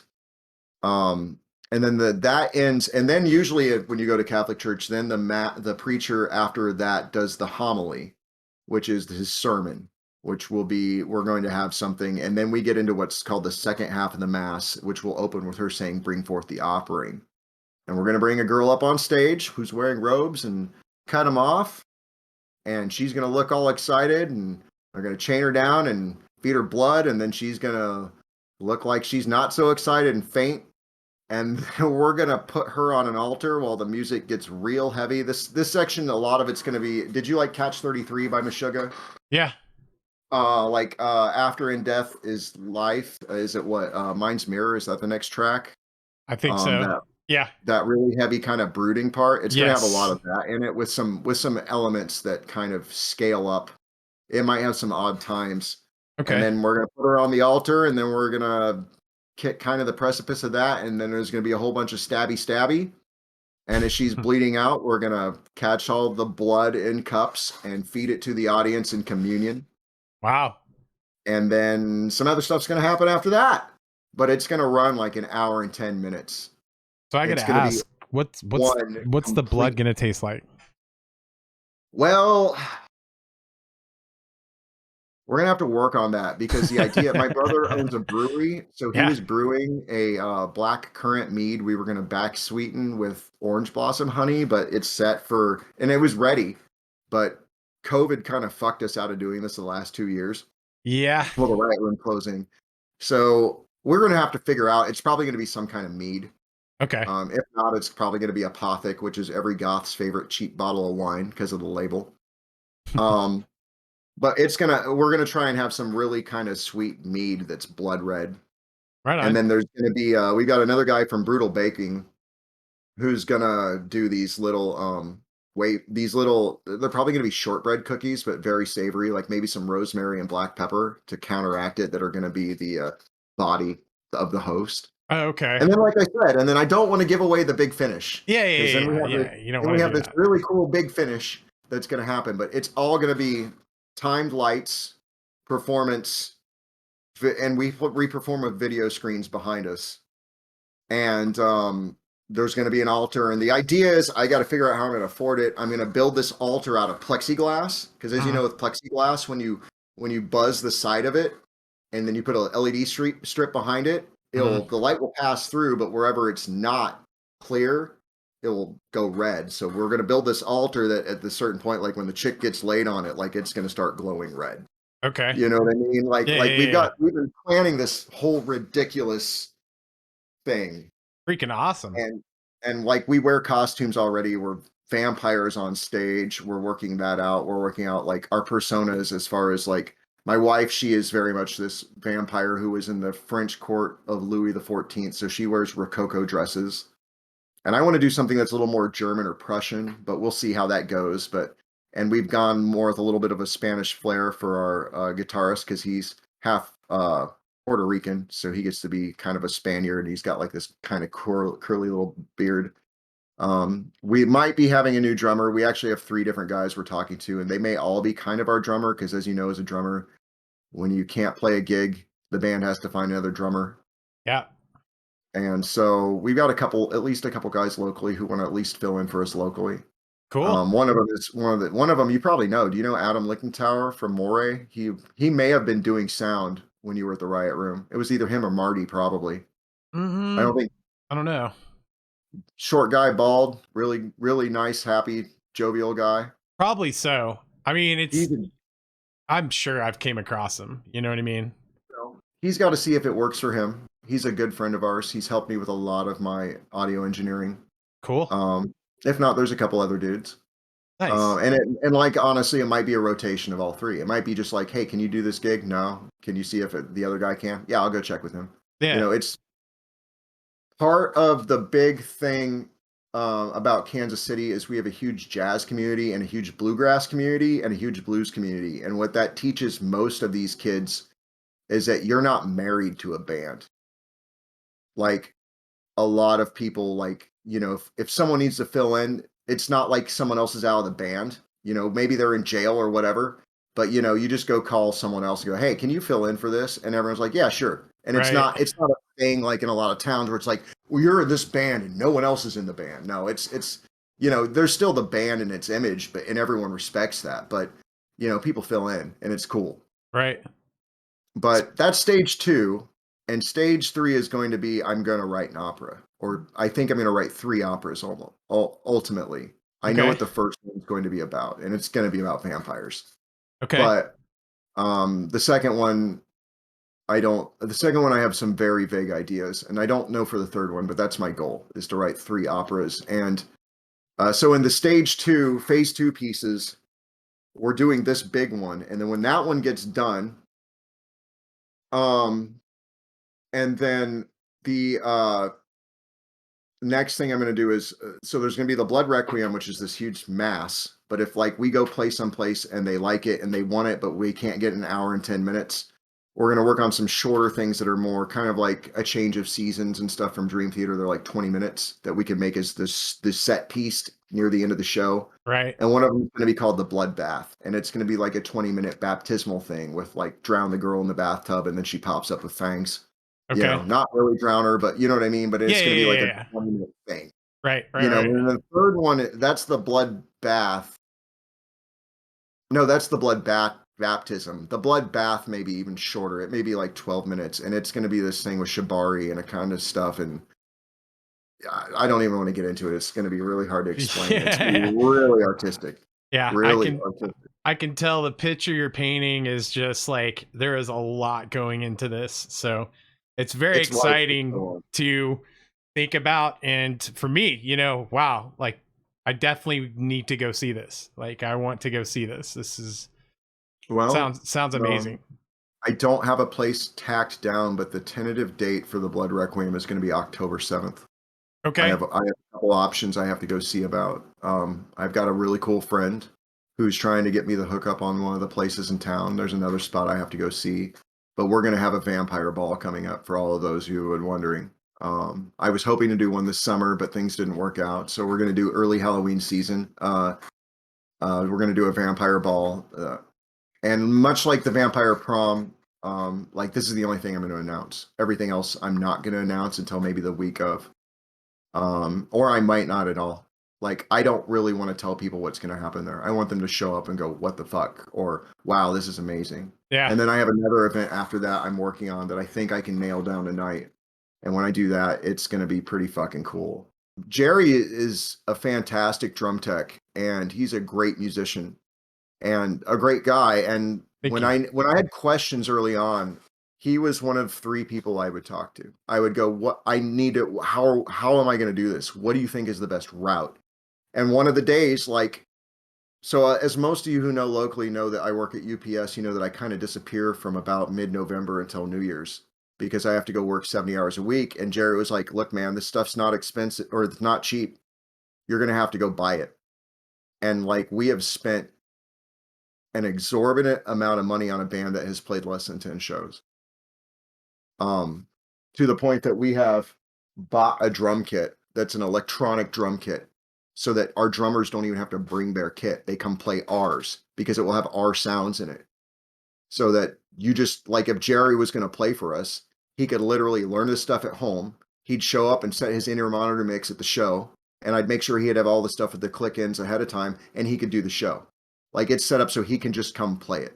Like, he wouldn't even, like, I need to get a better throne, Amazing. but he wouldn't need to bring anything but sticks, and um and he'd be like, God, this is so much easier.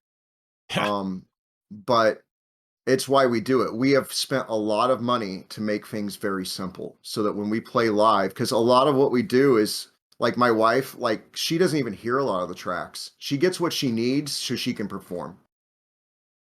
And that's because I don't, it's kind of like one of the analogies for anyone who's wondering what this all means. Like the short version is like we're basically playing Rock Band live. Like, that is how this works.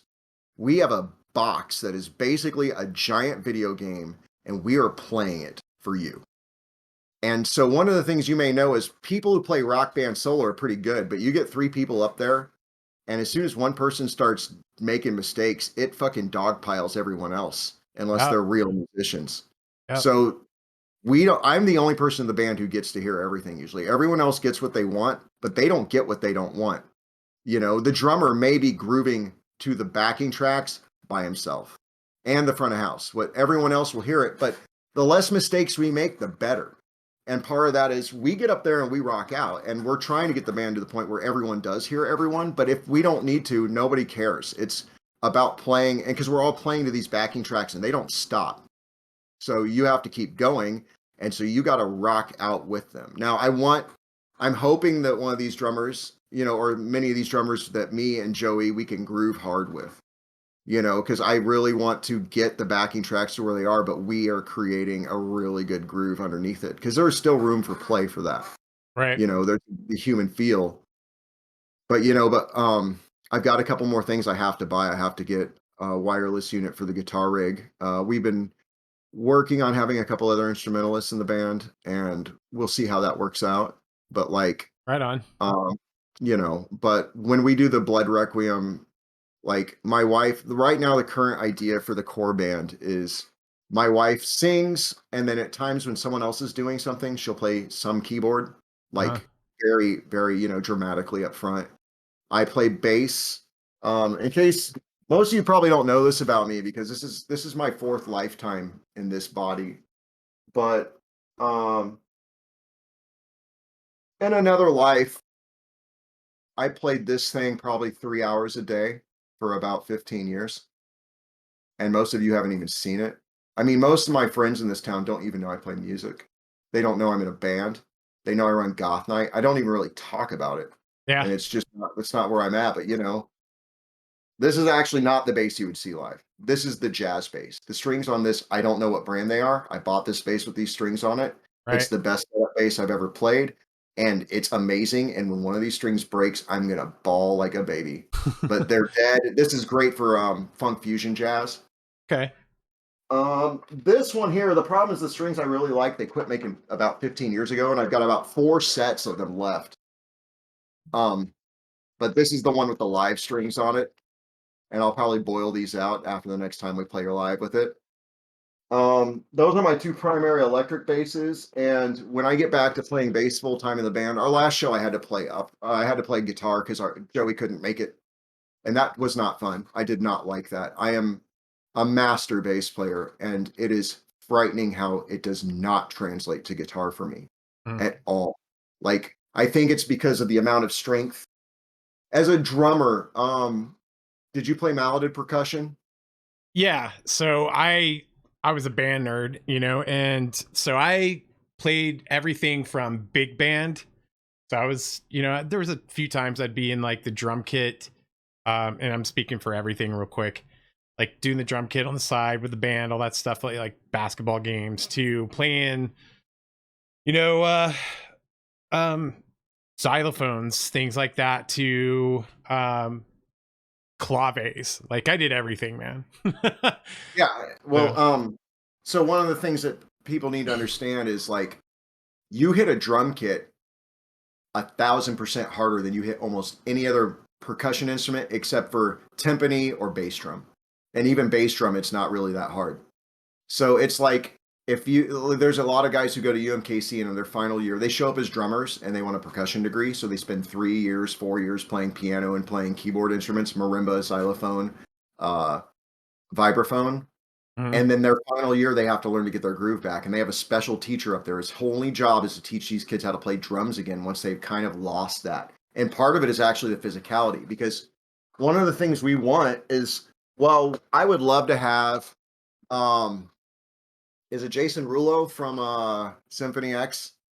Um, a guy like him, or frankly, Martin Lopez to be a drummer. This band, like I said, we'll get into the different versions of this band, but I want a drummer who looks fun when he's playing. I want a guy who's rocking out, or a girl who's rocking out, or whatever. As long as they are up there and like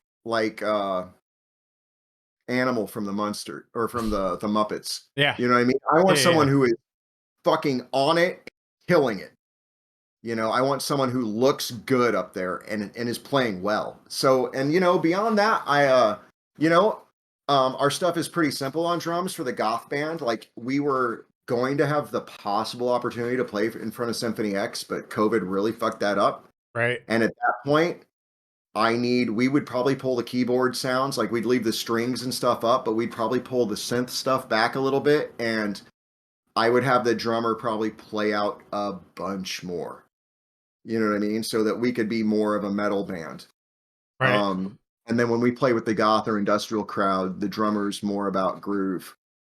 And then the third version of the band is ultimately we want to be able to perform these tunes as they were originally intended, which means my guitarist Joey has my lute. It shouldn't surprise any of you that I own a lute, which is the precursor to the guitar from the Middle Ages. And we have a hurdy-gurdy, which is this thing that you kind of grind like an organ grinder, except it sounds like a dying cat, even when it sounds good. And I want to play gamba, which is what bass and cello kind of come from. And it's a medieval stringed instrument you play with a bow, but it sits in your lap. It's not as large. Cool. And then our drummer, all the drummers we've talked to have hand percussion chops, so they can play doumbek or djembe.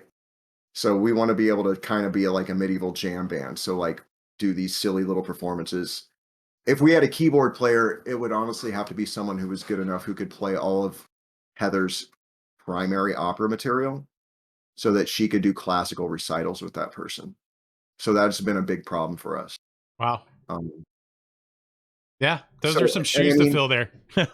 Yeah, I mean, and this is the thing. Like we're not an average band at all. And Right. I mean, and that's just touching on how we approach the music. Like Joey has tunes we haven't even got to. I've got new tunes I need to get to. We've got 6 or 8 new tunes that haven't been more than maybe a sketch that it was you, and there was this guy named Adam Ivy who I'm just going to say I think his online class is bullshit. I think he's fake as shit, and I regret spending the money on it because he immediately took all the money from the class he sold us, and then he released all the content the same week and then bought a new fucking house.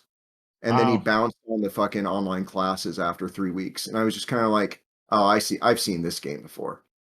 I'm sure his information is still good. I'm sure it's up to date with TikTok and Instagram, and I need to go look at it because I think that that's probably accurate. But he's also trying to get people basically who do hip hop beats to try and get them to learn how to social media to net customers instead of writing good music. Mm. Because when you write good music, people will buy it. And when not, you're just fucking, as you know, the dick rubbing session, as we call it. Yeah, man, it's really great. I'm glad. Yeah, dude. Oh, and you do this? Cool. Well, I do this. Yeah, we should definitely. And I mean, for those of you who aren't in the music industry, I deal with this bullshit on a weekly basis when people want to come do stuff with me musically or book at a venue. And Jerry's seen it. It Yeah. sucks. Yeah. And like bands who aren't good, who are just good at schmoozing or will pay to get on a tour to open, Dude. and they're fucking terrible. They're bad. So this is kind of off subject, but like kind of makes me think about promoters being put in a spot where there was something. I don't think I ever told you this story. Oh boy. Story time. It's really quick. It's just making me think of a story because this promoter got put on the spot, dude, big time. We're in Japan. I'm with Fear Factory, and we do our show. And we have a band called Decapitated out with us opening. Fuck yeah, dude. Decapitated rules. So we get done. We had like bottles of sake back there. It's Tokyo. So we didn't really drink much at that point in time. There wasn't a lot of people that did. We were doing an after party afterwards. Anyways, we're leaving. Me, Bert, and I think it was Matt DeVries at the time was from Chimera. He was playing bass with them at Fear Factory. And Nice. so we were offered a van to go back to the hotel, and we were like, no, we're just gonna walk it because the hotel was literally just a block down the road. We wanted to, walk the streets of Tokyo, and so we did.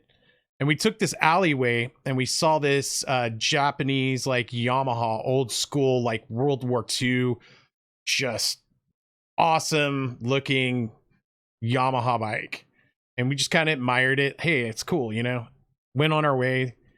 We're all getting changed. We come back outside of the lobby, and one of the guitar players from Decapitated is just like got his hands in his hair. He just like looks all nervous to hell.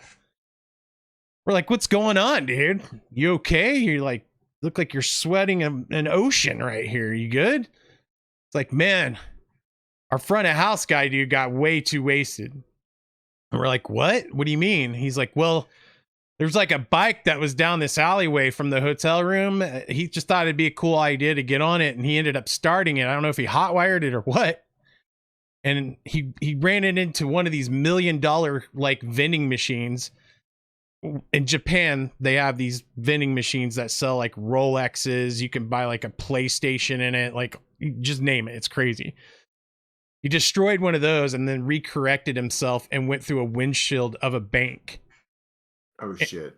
And then as he's telling us the story, in the background, we hear the Tokyo Police Department sirens getting closer and closer. And we're just like, yeah, I think we're just going to go to this after party. And we bolt. So the very next day, we get up, we're getting in the van, we're going to take the bullet train to go to the next city. The promoter's sitting there, and he tells us the story. The bike ended up being owned by another promoter. They took care of the bank, all this other stuff. They had to go to the police station. Decapitated pretty much ended up paying out their entire freaking earnings for this entire tour to get their freaking guy out of jail, basically. And long story short, you're talking about how promoters go through so much crap, even when people are like terrible, whatever. These guys that negotiated with the promoter that owned the bike, he had to make a deal where this dude was like, I will drop my charges from this bike if you let my friends play your festival. So he had to take on this terrible band to play this huge festival just so they dropped the charges on this bike. It's so crazy, man. Anyways, it was a nutty story, but I was just like, I would as a promoter like to pivot on that story because that's a perfect explanation of something all of you need to understand. So when Dallas or I, and I'm very much lesser extent than Dallas or Steve Tulipana, when we book a show, sometimes an agent will be like, I'll tell you what, I need you to book this show and I'll let you have this show that you really want. And sometimes that's what happens. So sometimes when you see me book things, go, what? Why? That's weird. It's because in order to get things like we had to give up a show because we couldn't get a date for another show we really wanted. We wanted to have the show, but because of the situation in town, we didn't have a spot. I mean, looking back on it, I could have made it work at one of the spots. It wouldn't have been ideal. But there's a lot of times where I'll get a message, and and it's not manipulative. It's just how it works. This is not an industry where you can just walk up with a bunch of cash or walk up with a bunch of smiles and get in. Right. This is a thing that is run by phone calls and relationships that are built over decades. Yep. So like when someone gets on Facebook here, like a dude did like a couple months ago, it's like, I'll take out a loan and open up a new venue and we'll save music in Kansas City. That's great. But you know what? If he hasn't built relationships with the guys at TKO or at some of the other agencies, they're going to pass his place by because they don't know anything about it. Yeah, it's devoted a lot on trust too, big time. Yes. Yes. You have to build trust. Like if I were to open a spot and respect. There are several people in town. As long as I didn't fuck it up, there were people who would call other people with phone calls and go, so Bryant's got a club. Should we do business with him? And I'm hoping that I have built a reputation on my word and by paying everyone that they would say, yeah, do the show with him. He's going to be using the same homies we use. Like Yep. such and such is going to be the sound guy. You're going to know such and such, the bartenders. It's going to be basically he's part of the family. But on the other hand, maybe I'm not at that point and I'm not proven and they would be like, "No, we'll handle this or you should pass it by." And then you'd be like, "So why is this show hitting St. Louis and hitting Denver but not Kansas City?" And I may not get offered it or also I may not think that it can make. Like I'm going to be honest, last night you like death metal, right? Yeah. Yeah. To an We had extent. Decrepit Birth last night Okay. and a bunch of those guys is it Unmerciful? They're the local ones who are on that they're on tour with them. Gramond, who's a local band, they're badass. They opened. I think I saw Um, some posts, like you had some short videos and some pictures of it just the other yeah, night, right? you see that fucking light show in that club? Super cool. Yeah. Yeah. Um, Where was and that we did. at It's at again? this place called Boulevard Nights, the one that we can only Okay. really do during the week unless it's something super heavy. I see. Okay. Um, but we had Devastation of the Nation, and we had a great turnout for that. And I mean, that was Borknagar and Rotting Christ headlining, and then we had like was that Fallujah and I'll have to look it up. We've been having a lot of great, like more extreme metal shows that come through. They're going to be a little few and far between. So what I'm saying to all you is, if you see someone you know promoting a show and you may not actually like the bands, but you could have a good time, go buy a fucking ticket because that ticket is probably going to pay for another show. They're not independent. It's a big ecosystem. There are reasons right now we're not booking some shows in Kansas City is because we don't know if people are going to come out for it. There's a lot of problems in this town right now. A lot of people pulling in a lot of directions, being like, "Hey, come do my thing," instead of going to this concert. You Yeah. know, and they don't understand that if they want more concerts at a club level, things that are not uh, Taylor Swift or Kansas or REO Speedwagon or something, if we don't support it at the club level, we get passed up at the larger level because people don't think there's a market here. Yeah. And I know that you're in Oklahoma City, you guys deal with that too, because you guys are like, "Oh, come on, give us a little break on the price and we can make this work." And they're like, "Yeah, no." Yeah. Yeah. It's in you situations you look at, like even when I was touring, there's A markets. We're talking A markets are like New York City, Chicago, LA, Miami, the bigger areas, and then you have your B markets that are little, smaller, but not too much smaller, you know what I mean? And then you get into like the C markets, which is like what you would consider like Oklahoma City. Oklahoma City's a C market. Um, We're we're really right on the depending on the genre, we're right on the edge of a CB market. yeah. It depends on what it is. I mean, and what we mean by that, guys, is an A market would get like cat like I don't know, who do you think someone that doesn't pass up like okay, like Dragon Force. All right. Hmm. Yeah. Dragon Force probably would play Kansas City, and I'm guessing would take a shot at Oklahoma City depending on the promoter. Right. Yeah, they But would.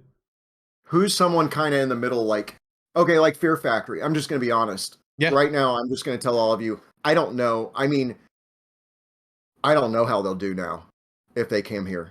Yeah. I don't know. We had to pass up Static X because we couldn't afford their guarantee. They're going to Wichita. Do you want to go to that? You Wichita? want to meet in Wichita? Go see fucking Static X, the new show with Edsel. I I mean, mean, this I'll be there for sure, because really? yeah, I mean, What day is that? I definitely I'm going to the one that's coming through here on Oklahoma City. I wouldn't mind going to that one just because shoot, I Do you like might, German food?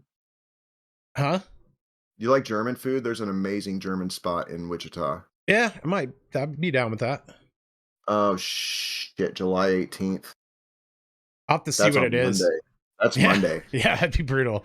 I mean, Uh, if you're gonna go, dude, I'll get the cash together. I'll fucking go down and see it. I want to see the new show. I'll talk to you off stream on it, but yeah, that Okay. might consider it.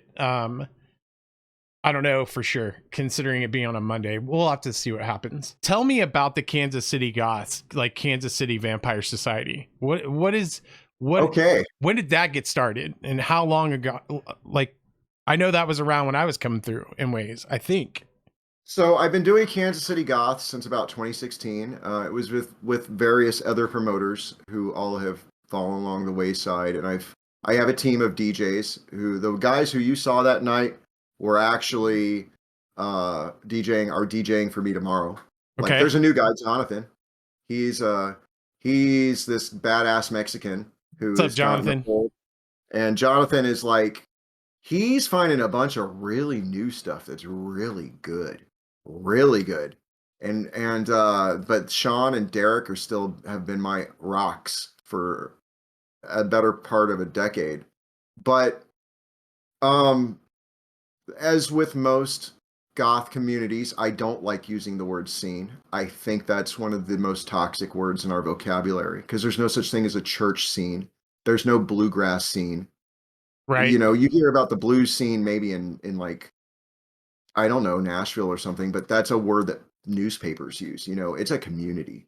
Like That's when someone in that's what those I was gonna towns has a say. Yep. problem, they'll show up with food and support. Yep. You know what I mean? Like as you know, people show up, it's down home living. And I want to build a goth community here. And I'm trying to build so the Kansas City Vampire Society is new.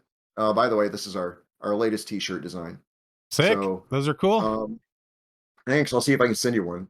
Yeah. Um Uh, but the Kansas City Goths is what I've been running for a while, and then I was working with someone, and I decided I'm like I want to do the vampire prom, and I want to unveil the Kansas City Vampire Society, which I've been thinking about for a year or two, and I want that to be kind of the brand for high-end fashion and photography and things that it goes along with Discord. It's not necessarily our fan club. We're gonna have that all. Like that's the other thing in the whole Blood Requiem. Like the book that she reads out of, the last page is like when you join the fan club, you'll get to sign your name in blood on the back of the book, and we're gonna do some anyway. Right. But you know, like that we could get into that too. We could get into the whole, you know, how are Right. we gonna get these people to buy our shit? Right. But um the Kansas City Vampire Society is something I want to do where we do large events or very small events that are very high fashion. Like things where I mean all of my friends know that I'm very welcoming at my goth nights. Almost everyone in town's allowed to show up except for some people who have some police records and things who I'm like, you can't come here. You know, things people who are problems in the local community for everyone. Right. And I beyond that, I don't really like it's not like you're not goth, you can't come. Like anyone, if there's only one barrier to entry at my goth nights, and it's $10 at the door. You know, you cause Yeah. a problem inside, and the bouncers are gonna toss you literally out of the place. Because Right. it's a fucking hood bar in Kansas City, Kansas. Okay. You know. But so Kansas City Goss, I'd like to grow. I would like to get to have a night that almost runs itself twice a month at about 100 people. I think that's sustainable in this town. I think that when I get, I've had a lot of dealings with, as you know, small town goth drama where people war over handfuls of people instead of working together. There's other people who have shown up, and I'm not sure what their interests are, but I don't know if it's actually aligned with doing what I want, which is creating a larger community. You know, I want something where people can go and have a good time and dress however they want and dance however they want and not be like no normals come to my club. It's kind of in the middle of the industrial park. Like the only people who go to Dark Side, which is the name of my current goth night, are Mhm. people who are going there. There's no walking traffic. Um and you know, we do shibari, we do some fetish stuff. There's a stripper pole. We had a barbecue for 4th of July. We were kind of tossing fireworks at each other because, you know, we're in the Midwest. And I brought Yeah. safety goggles in case, you know, in case anybody wanted them. But, you know what I mean? Like, I was ready for a full out bottle rocket war. I was hoping for it because, you know, we're a little uncouth around these parts. Right. But we had brats and dogs on the grill and chips and pie and we do food every once in a while and I do grilling in the graveyard and I'm going to be doing my goth skate again hopefully this fall. And then we have these bigger parties where there's another guy, and I'm not really going to say much about him, who does parties on the national level for vampire parties. And I've been to two of them, and we plan on going to a couple more, but I've been very unimpressed. And honestly, I feel that the one I did this spring was very much more put together than what I've seen. Which, as you know, as working for a band, sometimes you're like, how is this shit show even continuing on right now? Or you see someone else's shit show and go, what the fuck is going on over there? But Right. yet somehow it still runs. But you from the behind the scenes, you go, you know, if they would really handle that stuff, it would be better. And I'm not saying that guy has shit show problems. And when we say that, we usually either mean drugs, drama, or girls. Okay. Yeah. Um, you know, the shit show problem that's the worst and the hardest to deal with is like last night, Unmerciful, or not Unmerciful, and it's not their fault. Um, uh, the headliner, their tour van broke down the first day of the show, and they had to rent a Tacoma. So they're in a pickup truck, the four of them, pulling a trailer from show to show, and their last four shows have been 10 hours apart, so none of them have slept. Damn. And that's a shit show that it's not, they just need some sleep. Yeah. Like they were rough. And it's Yeah. just because they needed rest. Like they weren't drinking, they weren't partying. They just did their show, and they just I Bolted. wish I could gift them 5 hours where they could just sleep. Yeah. You know. They but I want to create a world kind of based on the world of darkness here, where people show up and it's high-end fashion, like the prom. Dude, people showed up dressed like vampires. 900 people. All That's right. awesome. And we had crazy like shibari and stuff on stage and weird videos, and there was a VIP area, and we had the Kansas City Vampire Society shirt, which was going to be the inaugural shirt for this thing, where I want to do these also smaller events where we get together and do these things that just look awesome that people can be a part of.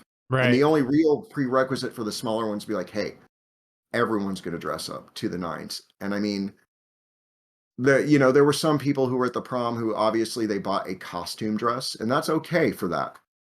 But this is the kind of thing where you might want to think about planning to make something or wear something, or this is going to be like there's a couple spots in this town where I'm going to take some people and we're going to take some photos, and it's going to be amazing. And I want to Nice. build this world here because people love fucking vampires. Yeah. And I want, to have a dance club. Like my goal would be to have a dance club in this town. I love Club Sparks. I am thankful for the fact that Sam lets me use that spot.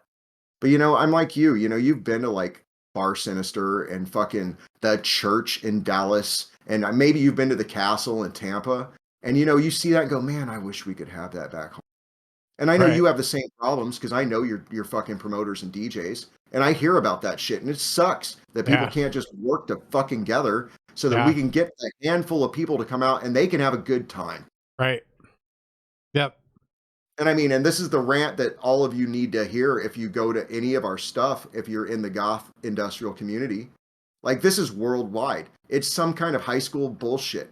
And we're all, unless you're in a spot like Dallas, Austin, Chicago, Los Angeles, Tampa, as most of you don't know, is got the mecca for goth clubs with the castle. But I'm leaving out. Okay, Denver's got a fucking great scene, and it's a scene. It's not a community, but it's because they have Milk Bar, so it's built on an establishment. I don't know if it's a Mm. community, honestly. I haven't been there. I'm told Portland and Seattle rock. Vegas's new spot, The Artifice, is amazing. But for the rest of us here who are just trying to have a fun, freaky dance night where people can wear all black and spikes and chains and makeup and listen to industrial and goth music, and every once in a while some Skinny Puppy or something or Sisters of Mercy. Like Right. everyone's fighting over crumbs, and there's people in adjacent communities now who try to pull away from those too. Wow. And I mean, it's not just mine. I see it elsewhere. And I'm just trying to build something here where people have a good time. And I try to provide a quality event where they have fun, and I want them to come out. Yeah. And we're building and we're slowly growing, but the growth, and I mean, that whole rant is on the fact that I should have been at double the numbers I was 5 years ago, but there were problems, and I'm not making excuses, but also you have to have a spot to have it, and it has to be consistent because people have to want to go there. Right. You know. That's tough to do even anywhere, having that consistency and having the spot, For all of you listening, like something I have that most small town goth nights don't have, and we're a small town goth night, is I have a Saturday or a Friday when I want it. And here's why that's special. I think Oklahoma City, you guys are dark dancing, right? With Bone? Or is Yeah. Bone in Tulsa? I think Bones in Tulsa. Okay, but dark dancing, they do them in both. I've seen it, I thought, in Tulsa and Yes. in Oklahoma City. Yes, they do. So here's the thing. Let's say you have a bar. and it's Friday night, and some guy comes and says, I want to do goth night here, and there's going to be 40 people who show up, or he's going to blow it up and say 100. And that's still going to be way overblown for what's going to show up if it's a first time and there's not a lot of promotion. Are you going to do that? Or are you going to have an 80s night where 300 people show up? And are you willing to give up your weekends, which are the nights that bars make all their money, is Friday and Saturday, unless there's some big show? So are you going to give that up to some counterculture dude? Right. And I mean, luckily the bar I'm working out of is bought and paid for, and it's a private establishment, and the dude likes what I'm doing. And I also work with him at UPS. So we're Teamsters. So I'm kind of it's union homie stuff. That's awesome. You know, but I'm just trying to build something cool. And, you know, if I built enough, I'll be honest, I would find a bigger spot. But right now, I don't. I'm not going to damage a relationship because I want to go someplace that may look cooler for 40 or 50 people. And that's a bad night. Yeah. You know, that makes sense. A bad night for me is now 50, and it used to be 30, which means the low end is coming up. But, you know, tomorrow night we're doing a kind of theme party with Beetlejuice. And I think a lot of people are super excited. And I still have no fucking idea what we're going to do to the building. Like, after I get done talking to you, I'm going to spend 3 hours brainstorming on things I can do to make it more Beetlejuice. So, kind of getting towards the end here, we talked a lot about the band. We talked about just a lot for the Kansas City Goths and the Vampire Society, and the build that you're going to put together is super cool. Sounds very awesome on how you're going to do, like, kind of sounds more like you'll have the smaller group, maybe, I don't know if I should say it this way, but higher class, like VIP kind of. I wouldn't call it VIP as much as so let's put it in 3 tiers. Okay. The high end tier will probably start with invites and conversations about what I want to do to help build. It's to help build the Instagram, because right now I'm trying to get the Instagram to 3,000 people. Yeah. And I'm trying not to just post pictures of like girls. Like, I want to post content that's goth. I want to put stuff that's on brand, because it was mismanaged for a while, and that's part of the problem. Okay. And that was my fault. Then the medium stuff would be, let's just call it goth night. And you know, there's goth night. And then on the high end is like, my first vampire party was 900 people. I think I can do that again this fall. And then late fall, there might be even another one. And then we might take a break with that. I don't know. Maybe I'll do a Valentine's Day one. We'll see how that goes. I don't want to do too many, but the prom next year, I'm gonna pull for 1,500 people. And wow, it's awesome. I mean, the pictures and the media response from all the content, and the people in the industry who came out. And when I say industry, I mean local people. Guys, there were people there who were from Mammoth Entertainment. There were people there from the other production houses who came out to see what I was doing, who know of me because of my association with the Riot Room, and who came and shook my hand and said, dude, you did a fantastic job. Like, I leveled up as a member of the local music entertainment community that night. That was important, and that was part of why I did it. Part of why I did it was to have a cool fucking party, and part of why I did it was to flex that I could do something that people enjoyed, that I like, you know. And that's how it rolled. Right. And as Jerry knows, that's important. As we talk about, these music industry relationships are built on trust and conversation. Yep. That they need to see that I can handle the fucking business. Yep. And when I do 2 or 3 more of these, I mean, I'm gonna be honest, we're gonna do the prom in other markets. I already have a backer who is interested in having me elsewhere. Last question we're gonna leave with is, I know what he forgot to ask me, as all of you want me to ask this. And it's like, why haven't you come up here to have the best barbecue in the world? Because we have better barbecue than anywhere else you have ever been. And if you think I'm wrong, I will destroy you with plate after plate of food. So come up anytime if you don't believe that we are the best. And I will take you to the best spots in Kansas City. I'll have to come check that out. That's for sure. Anyway, pass that on to your friends in Texas. Well, yeah. They will definitely argue with you on it too. Well, guys, that's the end of the video here. I appreciate you guys sticking around, and thank you so much for your support. Big shout out to Bryant for taking his time out of his day to be here. And I know that you have to schedule those type of things, and I know we're also super busy. So I really appreciate it. Thank you so much, Bryant. Big shout out to Discord and everyone at the Kansas City Goths. Such a great community out there. I had more than enough good times when I was out there. So again, thank you all. And to everybody who wants to come and check out more videos, I appreciate it and your support. If you guys want to get those notifications, make sure you subscribe on this YouTube channel, and that way you'll be notified anytime I upload a new video. Also, head on over to my Facebook at Jerry Lowlife Interviews, and you can hit me up there, send a follow, give me a like. That way you guys are also notified anytime I do a live interview, and you guys can come in and just interact with this, ask any questions. Anyways, just wanted to let you guys know I will have all the social links to Discord and Bryant's information, and also with the Kansas City Goths. So if you're interested in that, that'll all be in the description below with all the links. As well, if you guys have questions with me, all my social links will be down there as well. Again, I appreciate you guys. Have yourself a wonderful day. Thank you again for your support and coming to check out the videos, and we'll see you later. Take care, everyone.